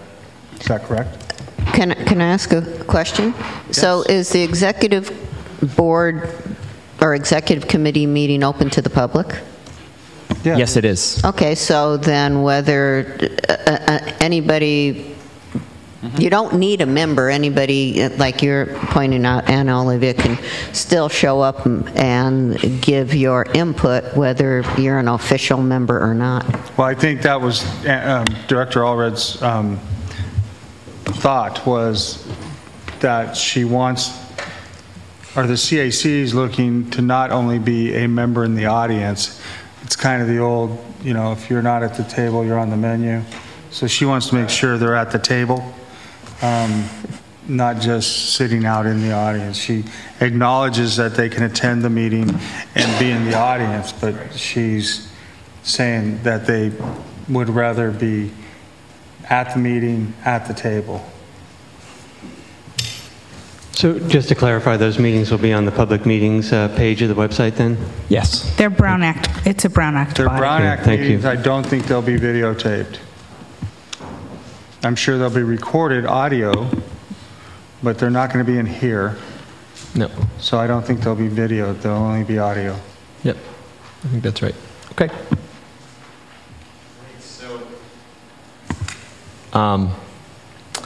Item 9? Yes. Go ahead. No, I'm sorry. Before we move on, I had one more. This is, I think, a very small one, but it's something I raised with the CEO a couple months ago, but neither one of us remembered to include it in the list for consideration tonight. It's just that, so right now we have board members and alternates, and if, let's say, an election occurs and a board member were, I don't know, retired or lost or got elected to a higher office or who knows what, then the JPA would currently preclude them from coming even to a single meeting to represent. And if that happened to both the director and the alternate, then that city would be without representation until such time as the city council or county board took action as a whole to appoint an alternate. It's not like the mayor or whoever can just appoint it. It's a council action. So to remedy that, I would just suggest that board members be allowed to continue serving until the replacement is appointed. It's a fairly simple change. That gives, you know, a city council or the board of supervisors months rather than days to try and scramble to find someone. Thoughts, Rude? I don't think the board appoints our successors. I think each of our respective bodies does. The city, yes. I may have said board. I meant city council. So it is the city council that would have to take action. I'm not letting Scott appoint my. Sorry about that. Anybody else that way? Anybody else that way? Are we agreeing with Mindell or not? Yes. Okay. We'll draft it. You can work on Sorry that. for neglecting that one.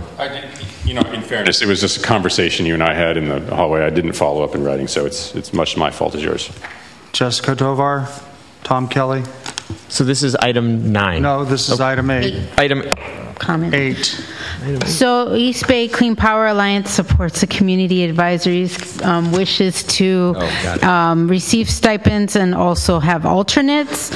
One of the things I just want to emphasize is that there are some members of the Community Advisory Committee that have emphasized that they do not have an income, but they are there, which is really awesome. But I think that would help out for folks who go out of their way to drive to get to the meeting, and we just want to make sure that folks don't have a very hindering barrier to actually being at the Community Advisory Committee meetings. I've attended most of them, and they're actually really, really insightful, educational, and I've learned a lot from the different folks on the Community Advisory Committee. So I just wanted to, on behalf of East Bay Clean Power, say that we support their desires to offer stipends and have alternates on their committee. Thank you.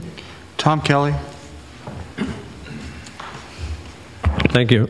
Since we're trying to tighten everything up on the JPA, there are two issues that I think you want to consider. First of all, the JPA requires that you elect your chair and vice chair at the first meeting in January. So you haven't done that yet. You've got to either amend the JPA or you've got to have that election. Second thing is that you're operating on a calendar year, not a fiscal year. The JPA requires you to have an operational budget in place. You don't have that right now for this calendar year. Why is that important? Because you're making decisions worth tens and hundreds of millions of dollars, and you have no really idea how your decisions are affecting that budget or how that budget, is playing out everywhere else. Thank you. What is the term on the chair's terms? It is a 2-year term, I believe. 1-year term, but with a 2-year, no more than 2 consecutive terms. Okay. Well, then I guess we're adjourned. And that works fine for me. So I guess Mr. Kelly would like to reaffirm my election at the next meeting. So if you could put that on, I guess. Okay, I don't think I was elected last January, so I haven't even had a year. But So we were actually planning to bring this forward around the fiscal year. So at the beginning of our new fiscal year, we would bring this forward because there was some lack of clarity when we were looking back to your point around when actions were taken. So, Yeah. but Well, if the I'm sure direction you'll is different, figure it then out. certainly we'll go forward with it. But I don't think I've even been chairing this for a year, so you do whatever you feel is necessary. Okay. And if there's a coup underway, let me know. So if I can ask, is our fiscal year July through June? Yes. Okay, thank you. Item 9. Item 9 is is an item to adopt a resolution directing staff to make the necessary arrangements to allow default service for phase run enrollment in certain cities to be Brilliant 100. So I have Annie Henderson here to sort of present on this item. Oh. 1 second here. We're just changing the PowerPoint. Yes, there we go.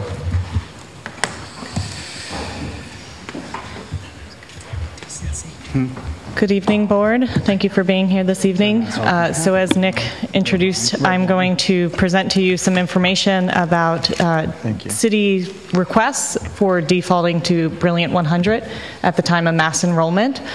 So back in the beginning of February, the Board approved 2 products, the Bright Choice and the Brilliant 100.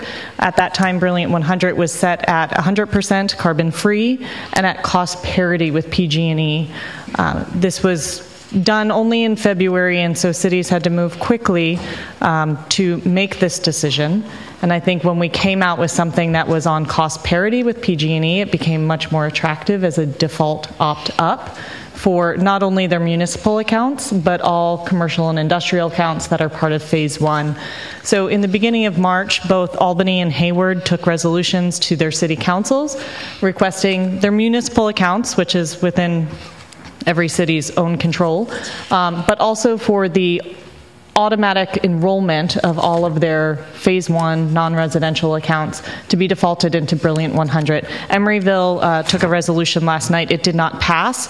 I had to prepare this before last night's vote, so you can strike that. So we did default to Brilliant 100 for municipal accounts, but not for commercial and industrial. Correct. And so the board does not need to approve the municipal opt-up, because of course those are accounts that each municipality owns, but the board does need to approve any rate changes, and this would count as a rate change for those non-municipal customers that would be subject to a default in Albany and Hayward.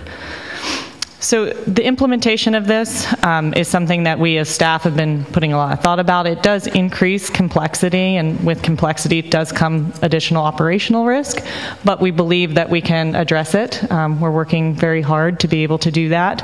There's a number of procedural changes, one of which is updating our terms and conditions. We need to be able to disclose to customers the difference in the enrollment rate for these particular cities, and we've asked as part of tonight's action that if you approve cities defaulting to Brilliant 100, that you also approve these updated terms and conditions, which you approved on February 28th in their original form.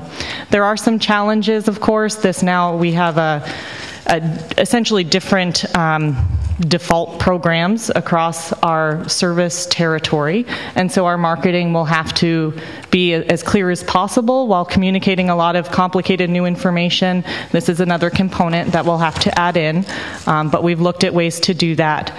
There are some other operational challenges in terms of the timing. As I said, the ability to set our rates only came up in the beginning of February, and so now making this change in March when we begin our noticing next week, we have a very compacted timeline. And so for ourselves, as well as those partners that are providing the back-end technology and systems in the call center, the customer management system, our billing engine, all of those things need to be updated. And so we are working diligently to identify what needs to happen. It will be a race to the finish line, but we believe we can do it. So I just wanted to highlight the phase 1 timeline, which we are currently on. So next Monday, we begin the process for printing and mailing of the initial notice. This will be a letter to all of the phase 1 non-residential customers. That will then appear in mailboxes beginning the week of 4/9. By mid-April, assuming that this board does approve the default for these cities to Brilliant 100, we've requested that the cities also issue a letter to these customers explaining the decisions, the goals, the intentions of the city in setting this default. And then we will continue on with our noticing. Again, we do 2 notices for the 60 days prior to enrollment, 2 notices in the 60 days after, with enrollment occurring throughout the month of June. So we'll actually be enrolling in this period of enrollment through the end, or notification through the end of July. At this point, I did just want to raise this as something to get people thinking.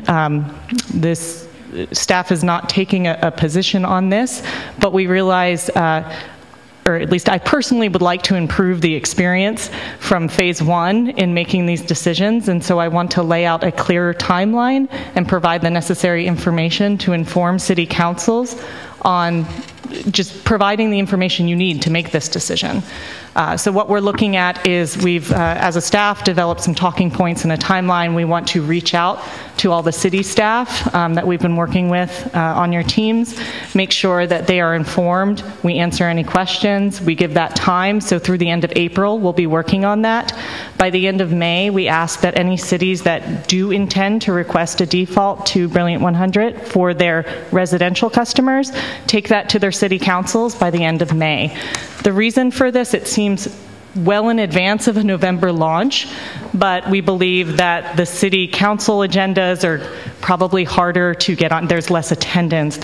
People are not around. We know that the summer is a busy period, so we want to have these decisions forward before the summer and then bring that back to this board for approval in June.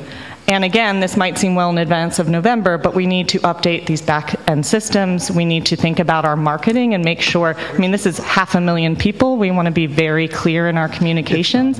We don't want to feel like we are rushing ourselves or rushing the cities to make decisions, rushing this board to make decisions. So then we will begin in mid-August the notification process for phase 2 with that first notice landing in September and then eventual enrollment launch of providing service in November.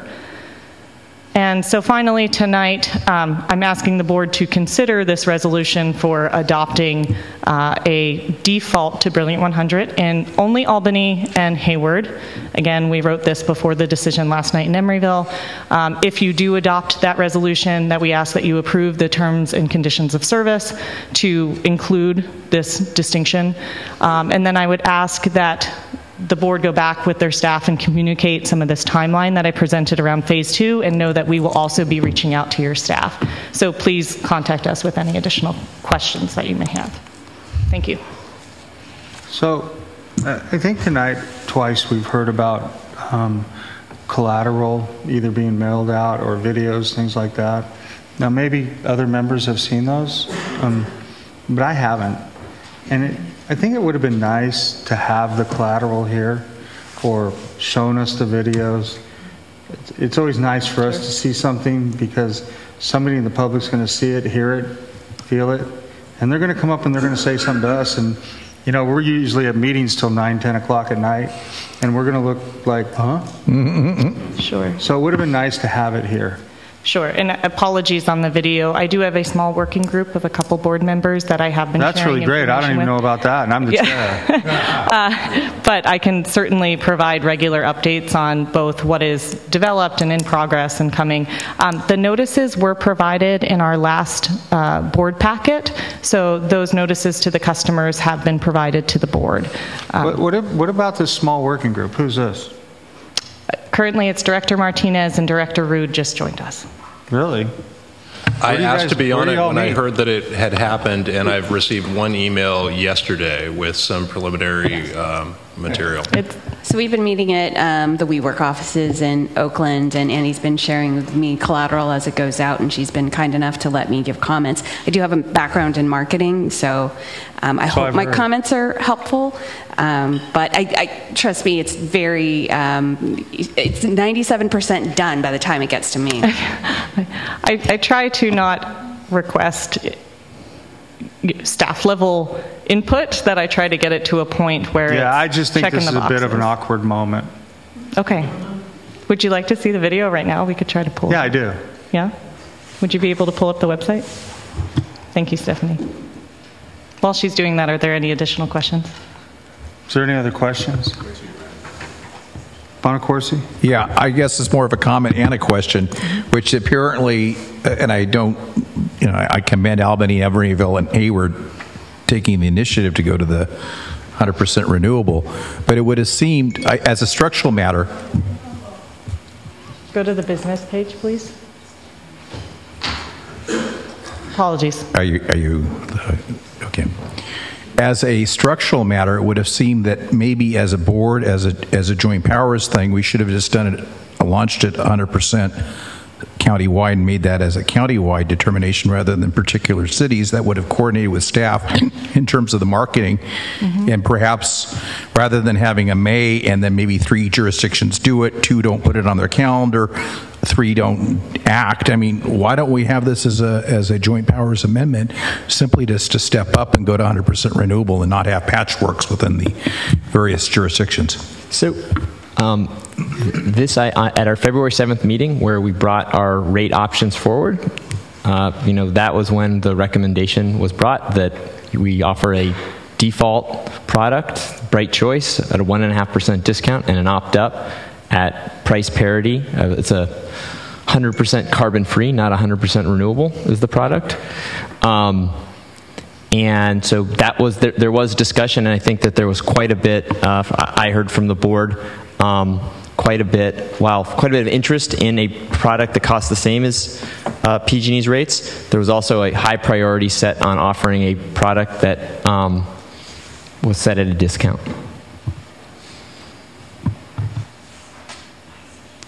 Director Ulrich. Thank you. The Community Advisory Committee did meet and speak about this at considerable length. First, we definitely want to say that we hear and respect the cities voicing their preferred default product option. However, for multiple reasons, the Community Advisory Committee does not recommend adopting this resolution, and instead urges that the agency find common ground and continue to work and move forward together. The 3, in an attempt to summarize it, and much shorter than we did, the 3 major concerns are equity, transparency, and costs. And there are major equity and choice issues here of defaulting customers, especially small businesses, into more expensive of the 2 options. And from what I just heard, especially if it rolls into residential, we've entered an entirely new world of equity issues. And in our conversations with staff, we've heard that reaching out to the very large customers, it sounded like they'd reach out to, they'd had really good success in having them be like, yeah, this is great. We'd like to do the cost parity one that is 100% carbon free, but that is their choice and they made it. And now they can be like, we did this thing and we can use this in our marketing, because they are large businesses, but small businesses face different issues. And the fallout from folks feeling like they're being forced into something has been really negative in Hayward, from what we are hearing, and even from the resident that was here this evening. There are also issues of transparency and clarity in marketing. Even making sure that people know that Brilliant 100 is not actually 100% renewable, that the logo is 2 windmills and a sun and a hill, but it's only 40% renewable. It's actually 100% carbon free, and that has been confusing. Even the news got it wrong, despite wonderful efforts on from the city of Hayward to make sure that that was represented accurately. It wasn't interpreted that way because people get it confused. And especially since those things only make up 40% of the product. There's also a lot of confusion in customers having to navigate the website. Staff has told us that the opt-down option won't be available on the website, but the opt-out one will. And like there'll be some other issues in there, which is greatly concerning to us. And even though right now we're only talking about phase 1 non-residential customers, you are talking about a bunch of people who are small business owners, and they feel those impacts in a way that's different than large companies. And the staff has said that maybe the cost part itself is navigable, and they feel like they can achieve those deadlines, which is great. And the presentation this evening has developed in advance a bit from Monday, so that's really cool to see. One of the major troubling cost concerns for us, though, is the financial risk of customer dissatisfaction about being defaulted into a product that is higher, like it is the most expensive of the two options. And if what we've heard historically from Hayward is that the number one issue is cost, that it has to be less expensive, it has to be less expensive. And now we're rolling not just municipal accounts, because we are in full support of enrolling municipal accounts, but small businesses into the more expensive product. Small businesses are small businesses, and they still respond like residents. So we, again, recognize and respect the very different views on and the different constituencies that each of our cities represent, but feel that moving forward, we need to make decisions that are best for the county as a whole, that we need to move forward together and make sure that that choice really lies with the customers, especially if you're having good success in reaching out to them and having them make that choice for cost parity.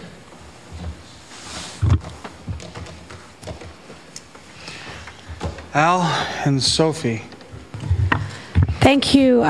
We've had some... I said Al. And oh, I'm so sorry. I didn't hear that.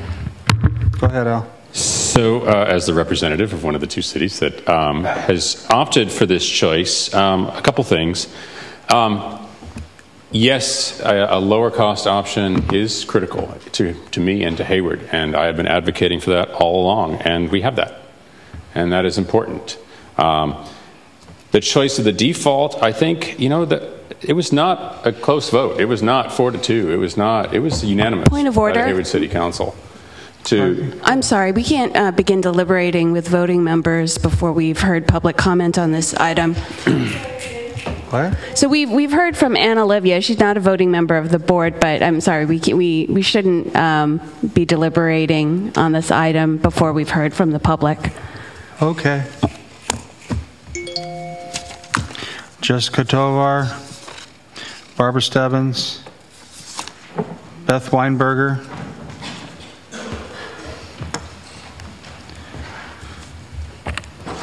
Testing. Yeah. Okay. Jessica Tovar, East Bay Clean Power Alliance. This is a violation of public trust. The Brilliant 100 is neither 100% renewable, nor do we see it as brilliant. As such, it violates full transparency. A 40% product hardly measures up to the goal of 100% renewable, and calling it brilliant makes a mockery of authentic efforts to address climate change and true clean efforts for clean energy. It is a violation of public trust for city councils to automatically enroll customers in a product that is more pricey than the default product. This is discriminatory against lower income customers and small local businesses, and constitutes an abuse of the authentic enrollment mechanism of the community choice program. It directly violates the letter and the spirit of the JPA agreement. This also undermines the priority for local clean energy development. Once customers are enrolled in the deceptive Brilliant 100 product, the motivation to develop local renewable resources will dissipate. Cities and customers alike believing they have already reached the goal. Keeping the cost of the premium products as low as possible will take revenues that otherwise would be available to implement programs that build local clean energy resources in Alameda County. One thing that I notice is the tagline for our program is the power to choose, and what you're actually doing is taking away folks' option to actually choose. Yeah, I rather see people stay in the program and opt up, and anything else would be more confusing. We'd lose more customers. Thanks. Okay, you gotta wait. Evidently. Barbara Stebbins, local East Bay Clean Power Alliance. We have heard from staff that they are working on a 100% renewable product that will also be coming out. What kind of confusion is it going to cause that we have a Brilliant 100 and 100% renewable? What will happen to those who opted into the 100%, the Brilliant 100, and when there's suddenly 100% renewable? I mean, all of a sudden it'll probably be clear to them that somehow what they bought was not what they thought they were going to buy. We know it's going to increase opt-outs. It's just bound to. If you look at the headline of that article that was put out by the SF Business Times, it points to opt-out as the way to avoid being defaulted into the higher priced program. So we know that's going to happen. It will burden, so you saw the list of everything that the staff is going to need to do in order to prepare to have this different defaults throughout the program. That's going to increase the costs. We haven't seen an estimate of what those costs will be, nor has it been talked or decided, or it should be talked about, who is going to pay for those costs. Those costs really should be apportioned to those cities, the customers in those cities that default them into the higher price program. So, because that's where that extra cost is coming from. But probably that cost will actually be borne by all customers in the program, which seems like unfair cost shifting. The last thing is that it's really a PR disaster in the making for community choice programs more broadly and for this program. Already, there are charges that community choice is an elite program, that it burdens the customers. This will only contribute to that kind of argument against community choice. We urge you to reject this proposal. Thank you. Thank you, Barbara. Audrey? Beth. Oh, I'm sorry, you're Beth. And then Audrey, H-Onice, and then Erin Reid, and then Frank Burton. Go ahead. Okay. My name is Beth Weinberger, again representing Keala Community Synagogue. First, I want to say that I agree with everything that Anna Olivia said. She represents the communities very well. So everything she said you can take from us as well. I can only tell you beyond that I think in general, the customers you want will see this as an unconscionable bait and switch. This was not what they were promised, and this is not what they expect as choice. There is no choice being given, and I urge you to reject this proposal. Thank you. Audrey Chinose.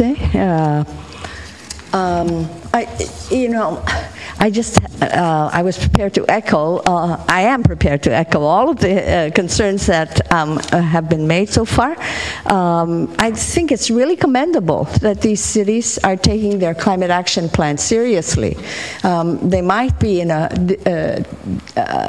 they might differ from other members of EBCE, the Joint Powers Authority communities, but they really should ask themselves what has been the history then of how have the other CCAs responded to this issue. And I guess from the CAC meeting the other night, only Peninsula Clean Energy, out of all the 9 existing CCAs, has allowed one of their small communities to opt up for their whole district. So I think that tells a lot about how these older, more experienced CCAs have analyzed this issue. So I think you should all take that into account. We've leaned very heavily upon the experience of the other CCAs, and so I encourage you to do so again in this case. Thank you. Thank you. Erin, Frank Burton, Tom Kelly. So again, Erin Reid, and I do want to clarify that earlier and right now I'm speaking as a member of 350 Bay Area, but not speaking for 350 Bay Area. And I agree with previous speakers that Hayward and other cities should not have the option of opting up all their ratepayers en masse. But I actually want to make what I think is a larger point. One reason why I believe that a community choice authority is such a powerful and important project is because it represents a powerful, flexible, democratic instrument to counter climate change. And I'm speaking as a climate change activist. And I am increasingly concerned about the shallow and misleading nature of the entire opt-up program, whether it's voluntary for everyone or not. I think the opt-up program, that choice, really trivializes and makes superficial the powers that you have, the powers that are inherent in the program as outlined by the local business development plan, where there's a number of strategies that can really move us to a genuinely renewable and carbon-free energy system. And it may be the reason that many CCAs get such a low subscription rate to the opt-ups, like 2%, maybe because people sense that it's a trivialized, sort of marketed, it's like having a symphony orchestra perform an advertising jingle. It doesn't really, it doesn't use the power that you have. So I would actually encourage you to use the opt-up funding, which is basically crowdsourced investment funding.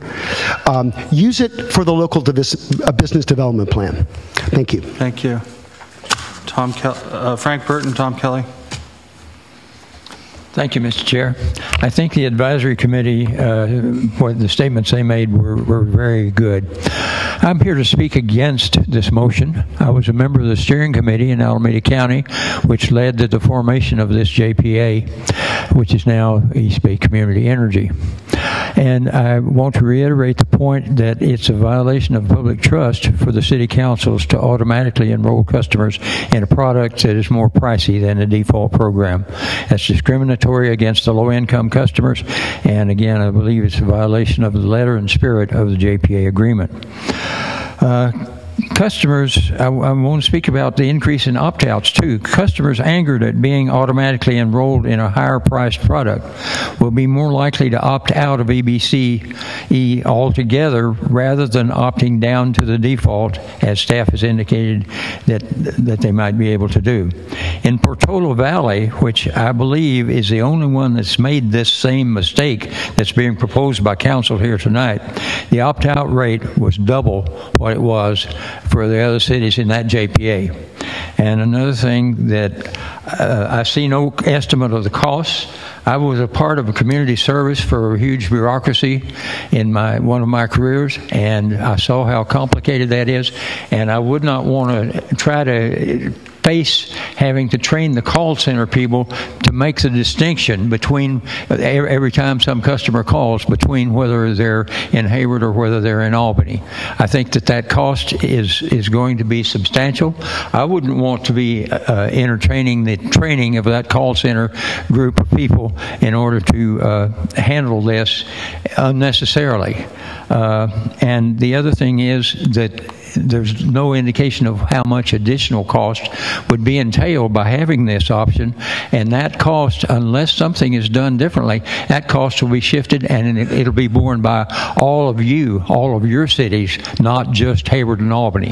What small percentage of the total customers belong in or in Hayward and Albany? And you're going to be entailing extra costs for them that are going to be laid on all the rest of the people. I want to also reiterate one more point, and that is that cities that are allowed to do this, it's going to really give ammunition to the other people, the people that are against CCAs to start with. Thank you. Thank you. Have a good night. Tom Kelly. Let me just say that the reason we all got into this, I think, is because of the climate crisis and our desire to reduce greenhouse gas emissions in our cities. The only product that's on the table right now that will get you GHG reductions is the Brilliant 100. PG&E in 2017 is now at almost 79% GHG free, and their filings with the CPUC indicate that they expect to be at 88% for 2018, the year we're launching. So get this, the message there is if you go with the default product, you run the risk of actually increasing your GHGs if you stay with that default product. There's a lot of stuff about opt-outs I'm hearing. If you talk to the folks that have dealt with this in the past, you'll find out there are always going to be people that are angry with being opted into everything. You're going to get 2 or 3% opt-out. MCE, when they started, had 25% opt-out. When we modeled this project in the technical study, we assumed a 10% opt-out rate. That's never going to happen. So just, if we were to go back and look at the Brilliant 100 power mix and price, and I'm going to talk to your legal counsel about whether or not that actually ever happened here, you have the opportunity to give a small discount. Silicon Valley Clean Energy is offering 50% renewable, 50% hydro, a program 1/3 the size of this one, and they're offering a 6% discount. And we're talking about 40, 60 at parity with PG&E, whose prices just went up 9%. This is really up to the cities to do, and I hope that other cities will join it. I know there's at least one other one that's looking to move in this direction, and that I hope they're not precluded from doing this if this resolution passes tonight, which I hope you'll do. Thank you. So, Nick, can you respond to some of the speakers' comments, please? Absolutely. I think we can sort of start with the last comment. So I'm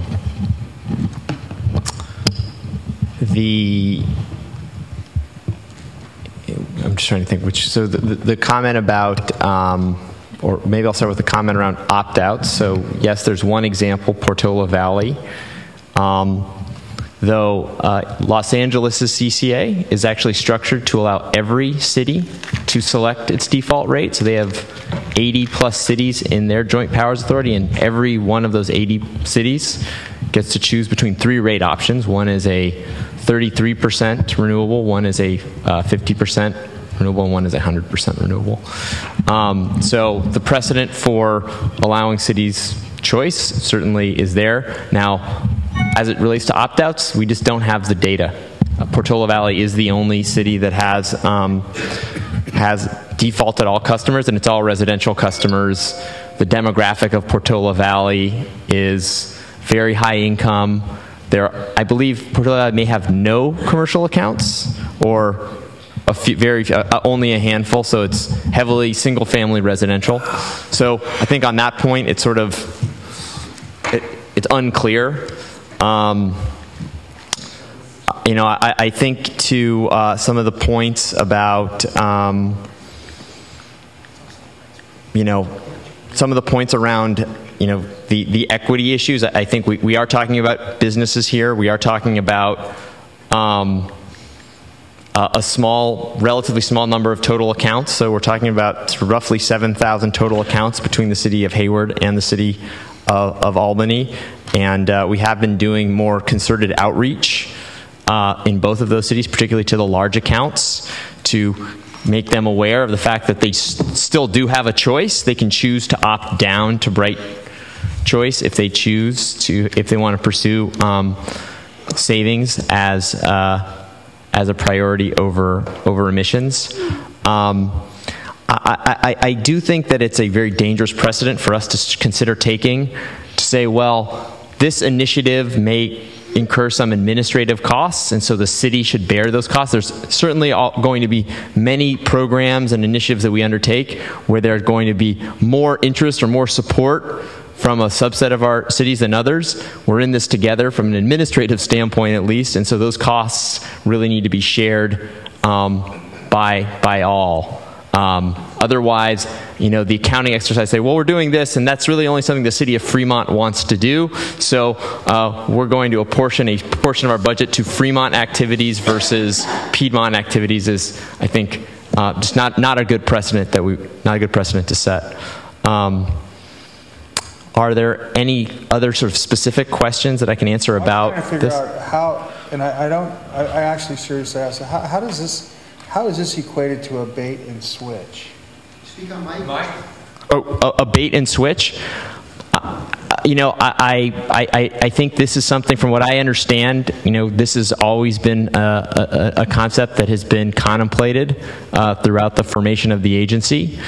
And I think it's a decision that a local government, you know, has the, you know, should have the authority to take. I will say that, you know, I think there are some reasons why, if you were asking me what my recommendation is, why I think it might be better to start out at Bright Choice and focus on, you know, targeted marketing and outreach. But I also strongly believe that if a city wants to take this step and they take it to their council, you know, that is very much in the spirit of what this agency was set up to do. David, did you have something? Yeah, I just wanted to add again, I do think when you use the word 100, that's going to cause confusion in the marketplace. And it already precludes, well, if we do go to 100% renewable, what are we going to call it? And so that may be where the element of the bait and switch is. But my larger point, and I'm echoing, I think, Olivia, is shouldn't we as a board set the options for the city? In other words, preempt cities from choosing to opt into one particular category until we have a chance to roll out this program. So this is more of a fundamental, what's the relationship between the board as a whole in setting energy policy versus the local jurisdictions rushing to one opt-out mechanism, and I have some concerns about that. So the only point I'll make about, you know, sort of the specific of the bait and switch, I think, look, we're really here. I think Mr. Kelly made the point about climate change. We're here to really get at greenhouse gas emissions reductions. And so I strongly believe that the products and the initiatives and the work we do should be focused on emissions reductions. Renewable energy certainly is a form of energy that has zero emissions. Hydro, which is the other product, also has zero emissions, and in many states, hydro is counted as a renewable source.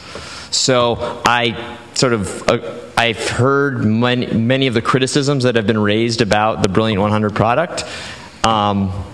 And I think as an agency, we need to be focused on greenhouse gas emissions reductions. And so I sort of disagree with the point that it's a bait and switch. Thank you. And then Dan. So, a couple thoughts. Let's be clear, this does not reduce choice, period. Everyone who is in, our jurisdictions is going to have three choices.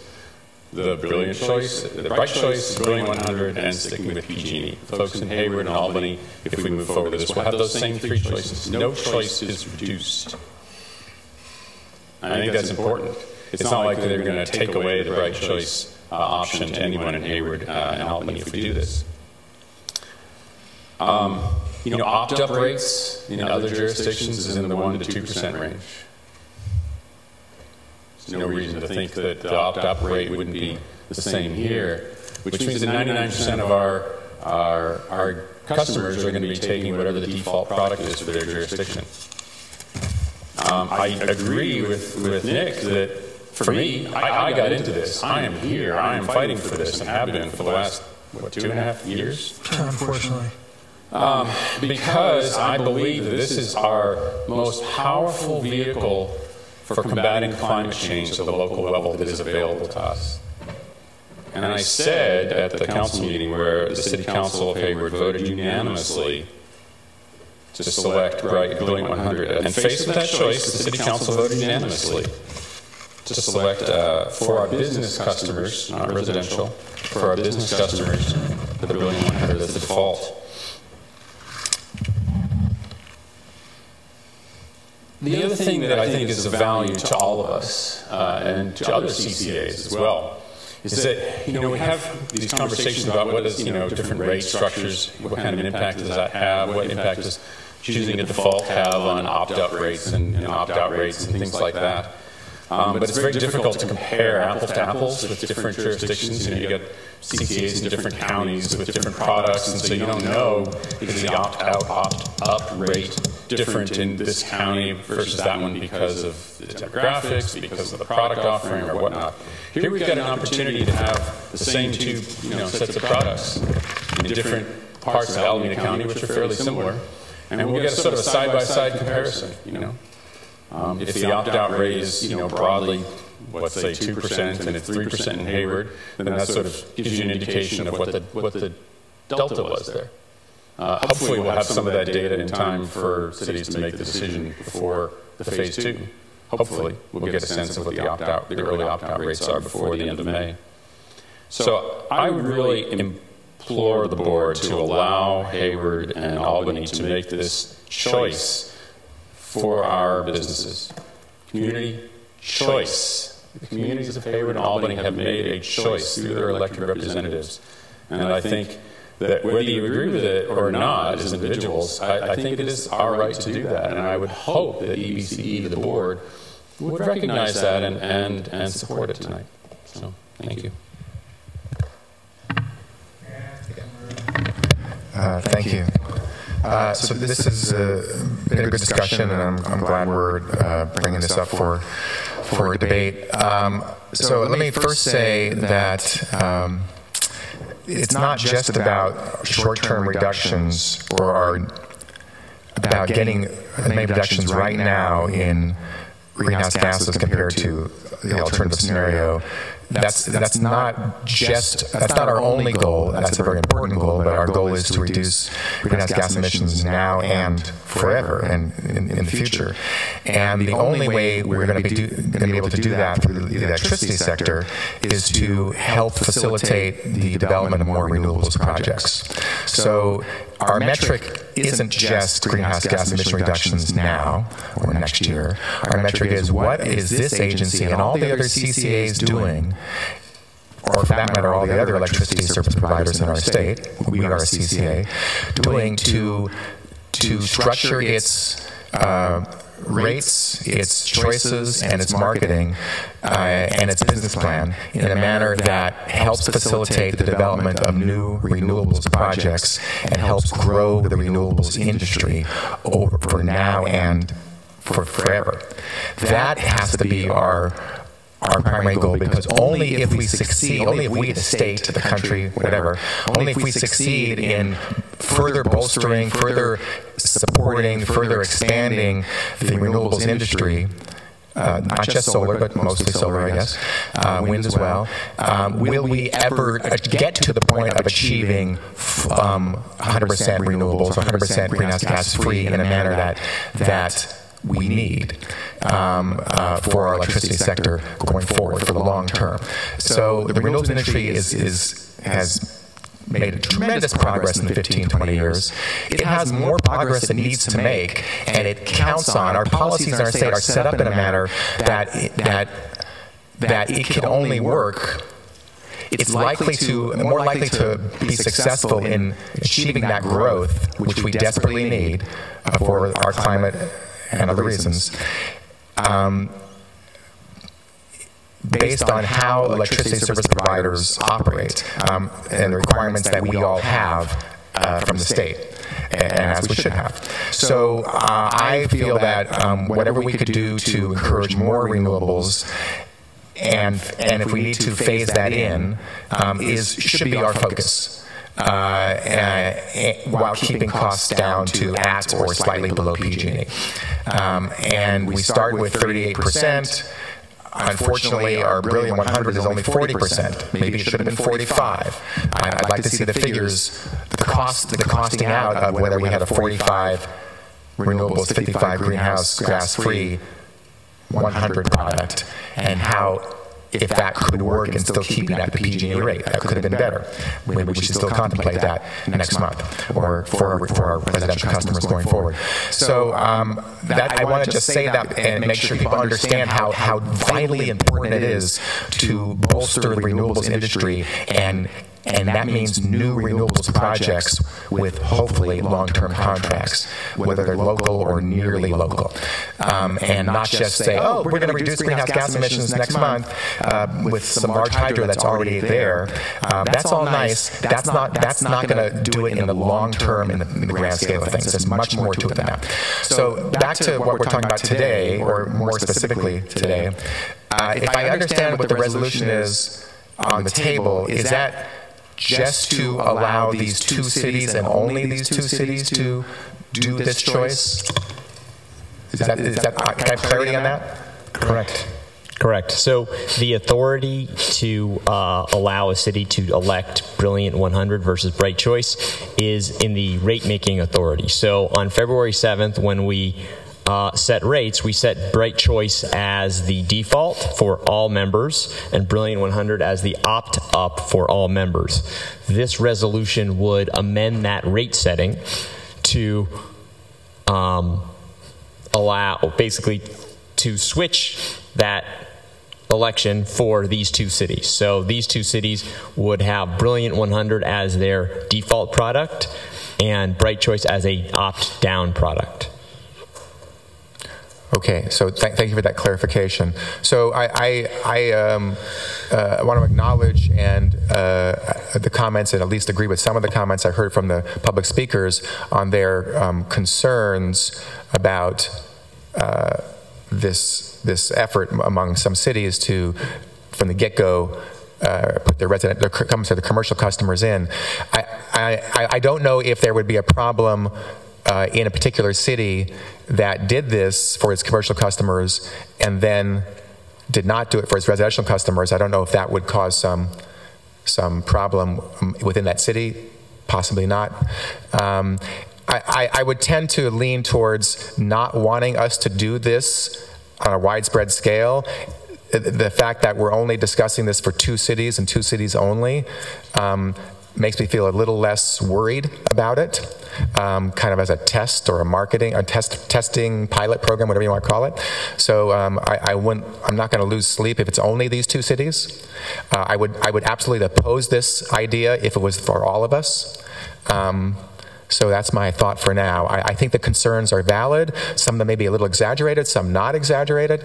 But if it's only 2 cities, I'm not going to, lose sleep over it.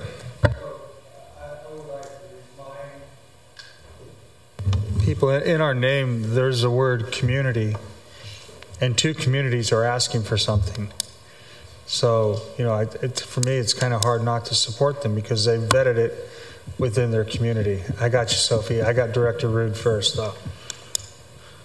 I just, as the chair, I like to speak whenever I want. Go ahead, Director. I would like to speak in support of the resolution and also clarify that it reads that we're talking about 3 cities, not 2. Right. Don't want to leave out Emeryville. So Albany, we're talking about Albany, Emory, and Middle Hayward. This concept of default enrollment in Brilliant 100 has been discussed at length in Piedmont, and we have great support for it, but due to some conflicting messages we were getting from staff at 2 consecutive meetings a week apart, we were not included in the eligibility pool for this phase 1 enrollment, but we are very interested in doing it for phase 2. It's actually a policy of the Climate Action Plan that we just adopted 2 days ago, our updated plan. So I urge my fellow board members to respect local autonomy and allow these communities' elected representatives to, take the action that they have already taken and to validate that action by supporting this resolution. Sophie? Thank you so much. I'd just like to say that in Berkeley, we really respect the decisions of elected bodies, and I think the voters decide who they trust, and those people are elected to make decisions on their behalf. And so I would be very uncomfortable at this point doing something that went contrary to votes that were taken by duly elected bodies in the county.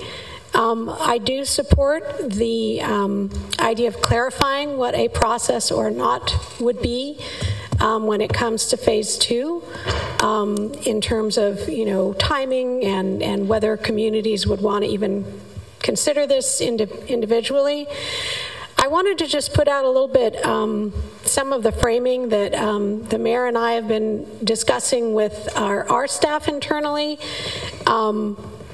We kind of are trying to reframe the idea of launch as something that's not 1 day or 1 year, but maybe a multi-year thing.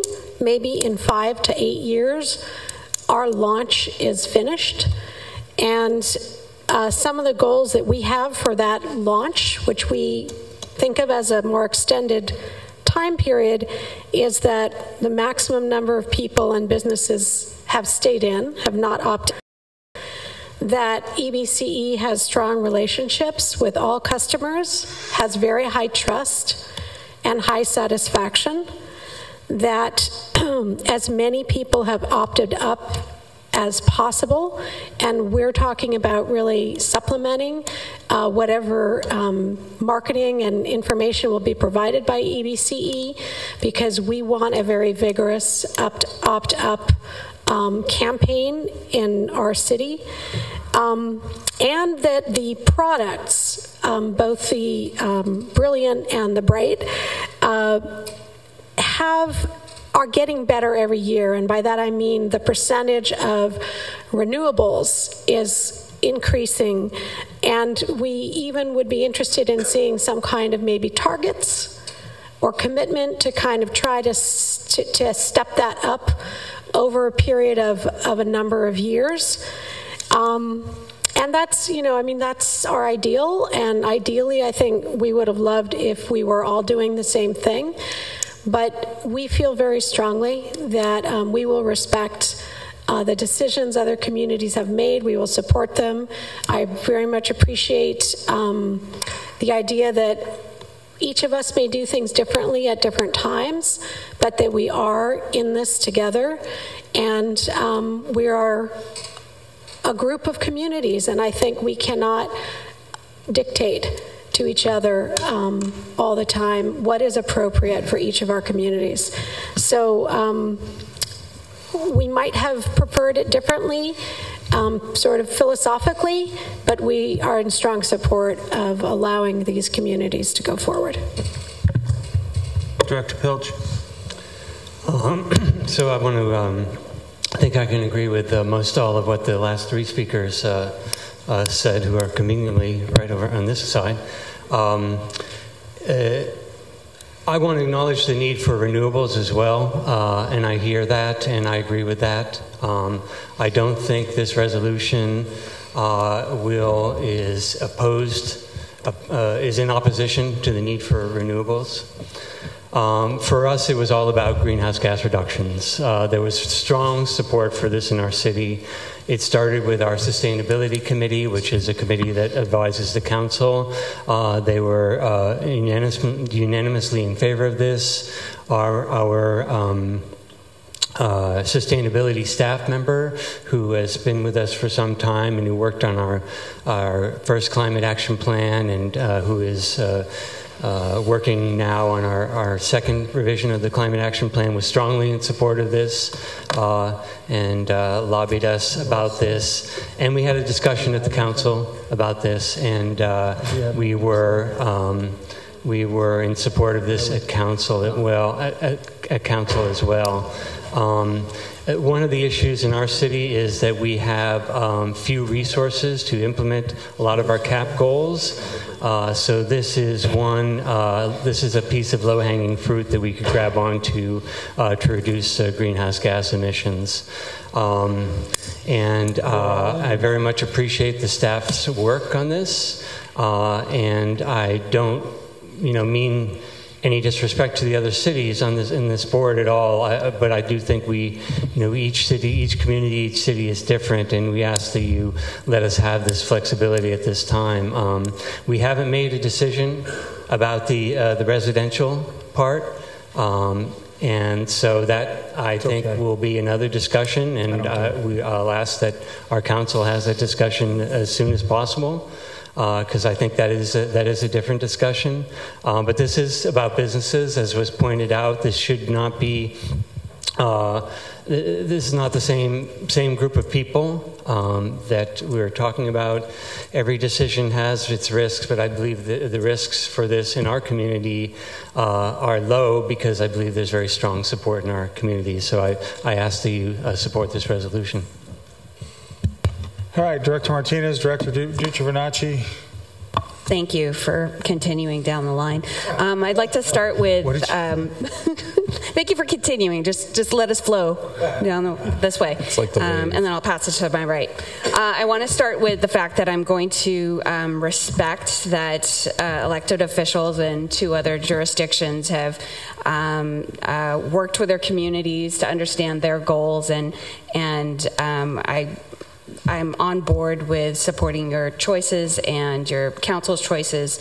My city last night took the step of taking a measured approach.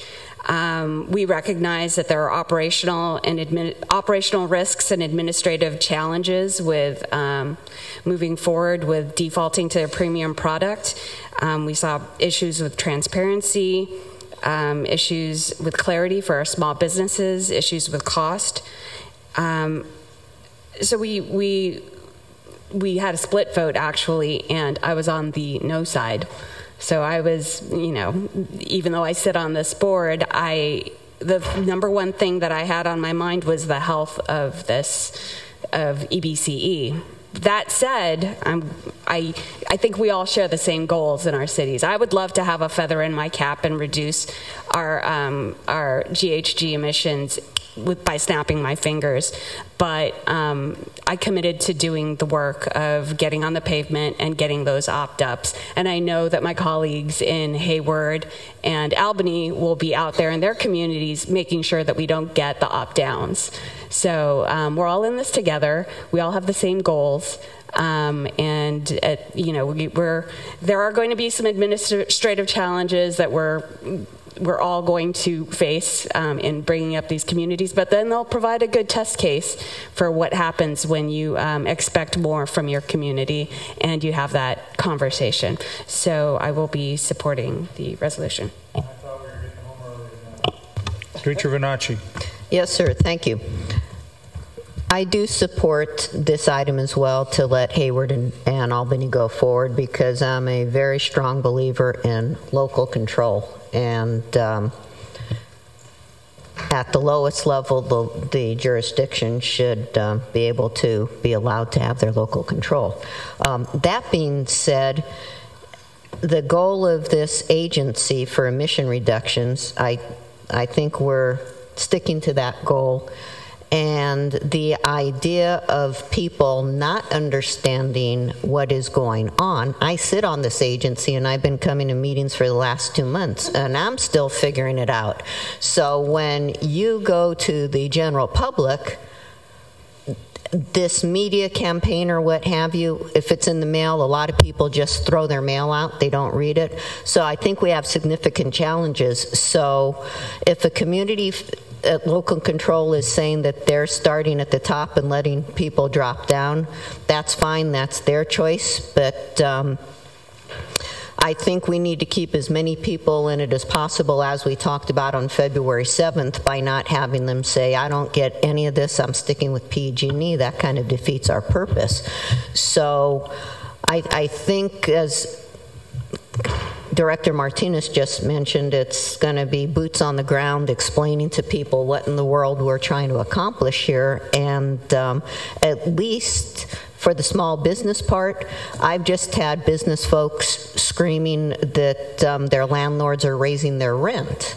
And I think businesses will appreciate the opportunity to save a few dollars in the energy category, and until we could get them on board with, if ever, the importance of doing more for greenhouse gas emissions.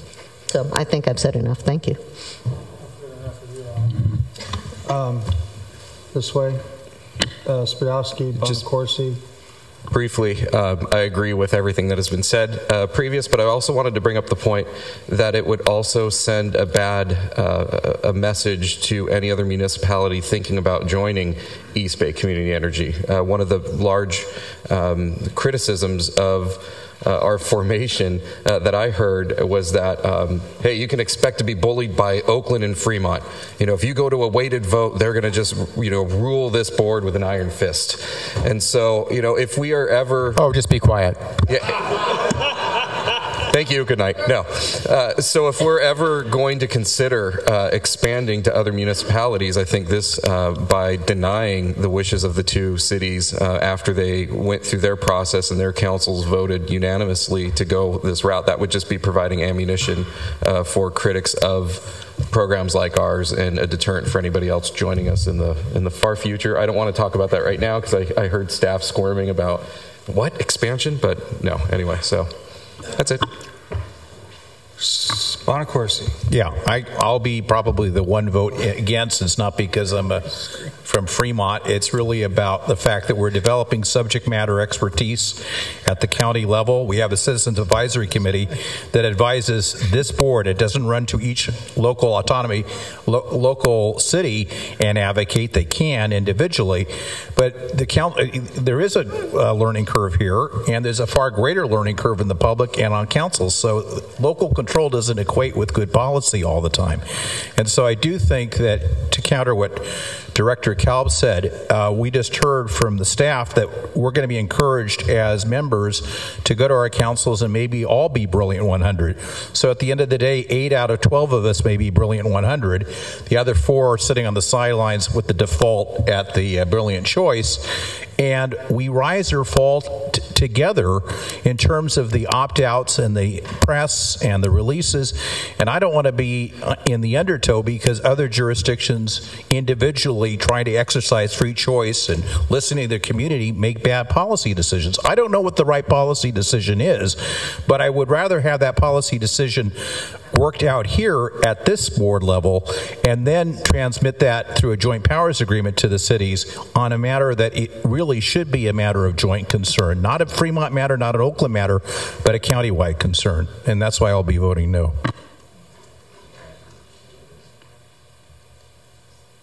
Don't feel compelled. We've heard enough from everybody. All right. So at this point, I am looking for a motion. if the chair would permit, I'll move the staff recommendation with the modification of, correct me if I'm wrong, Director Martinez, removing Emeryville from the list of cities, right? So it's just Albany and Hayward. I'll second. Was that Pilch? Okay. I have a motion and a second. Can I have a point of clarification on that? I want to stay here longer. That's why. I know you do. You just want to push the little guys around. So through the chair. What we're voting on tonight is just the 2 cities for the commercial accounts. There's nothing precedential in this in terms of what we choose to do for the residential accounts or allow anybody else to do for the residential accounts. Is that correct? Correct. Okay, thank you. Okay, so I think I'm hearing no votes. Is there only one no vote? One no vote? Okay, so is there any objection to the motion? Now there's no votes. Okay, so let me try this again. I'll go slower. Is there any objection to the motion? I object to the motion. Okay. Motion passes with one objection. Bonacorsi from the wonderful city of Fremont. Okay. Good. Thank you.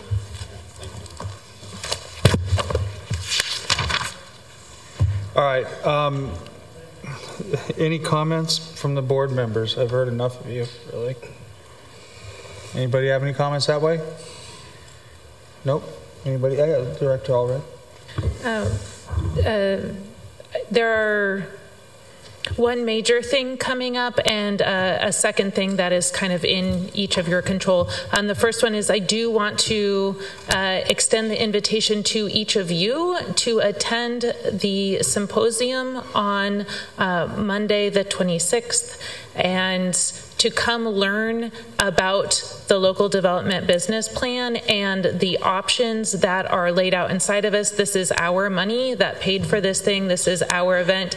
And this is an opportunity for each of us and our constituencies to really learn what all this time and research and effort has laid out before us. If you remember, the idea was to take a look at what our options are, what our trade-offs are, what all these things are, so that we can make informed decisions, because there is no magic wand and we're not going to get 100% renewable in our communities tomorrow.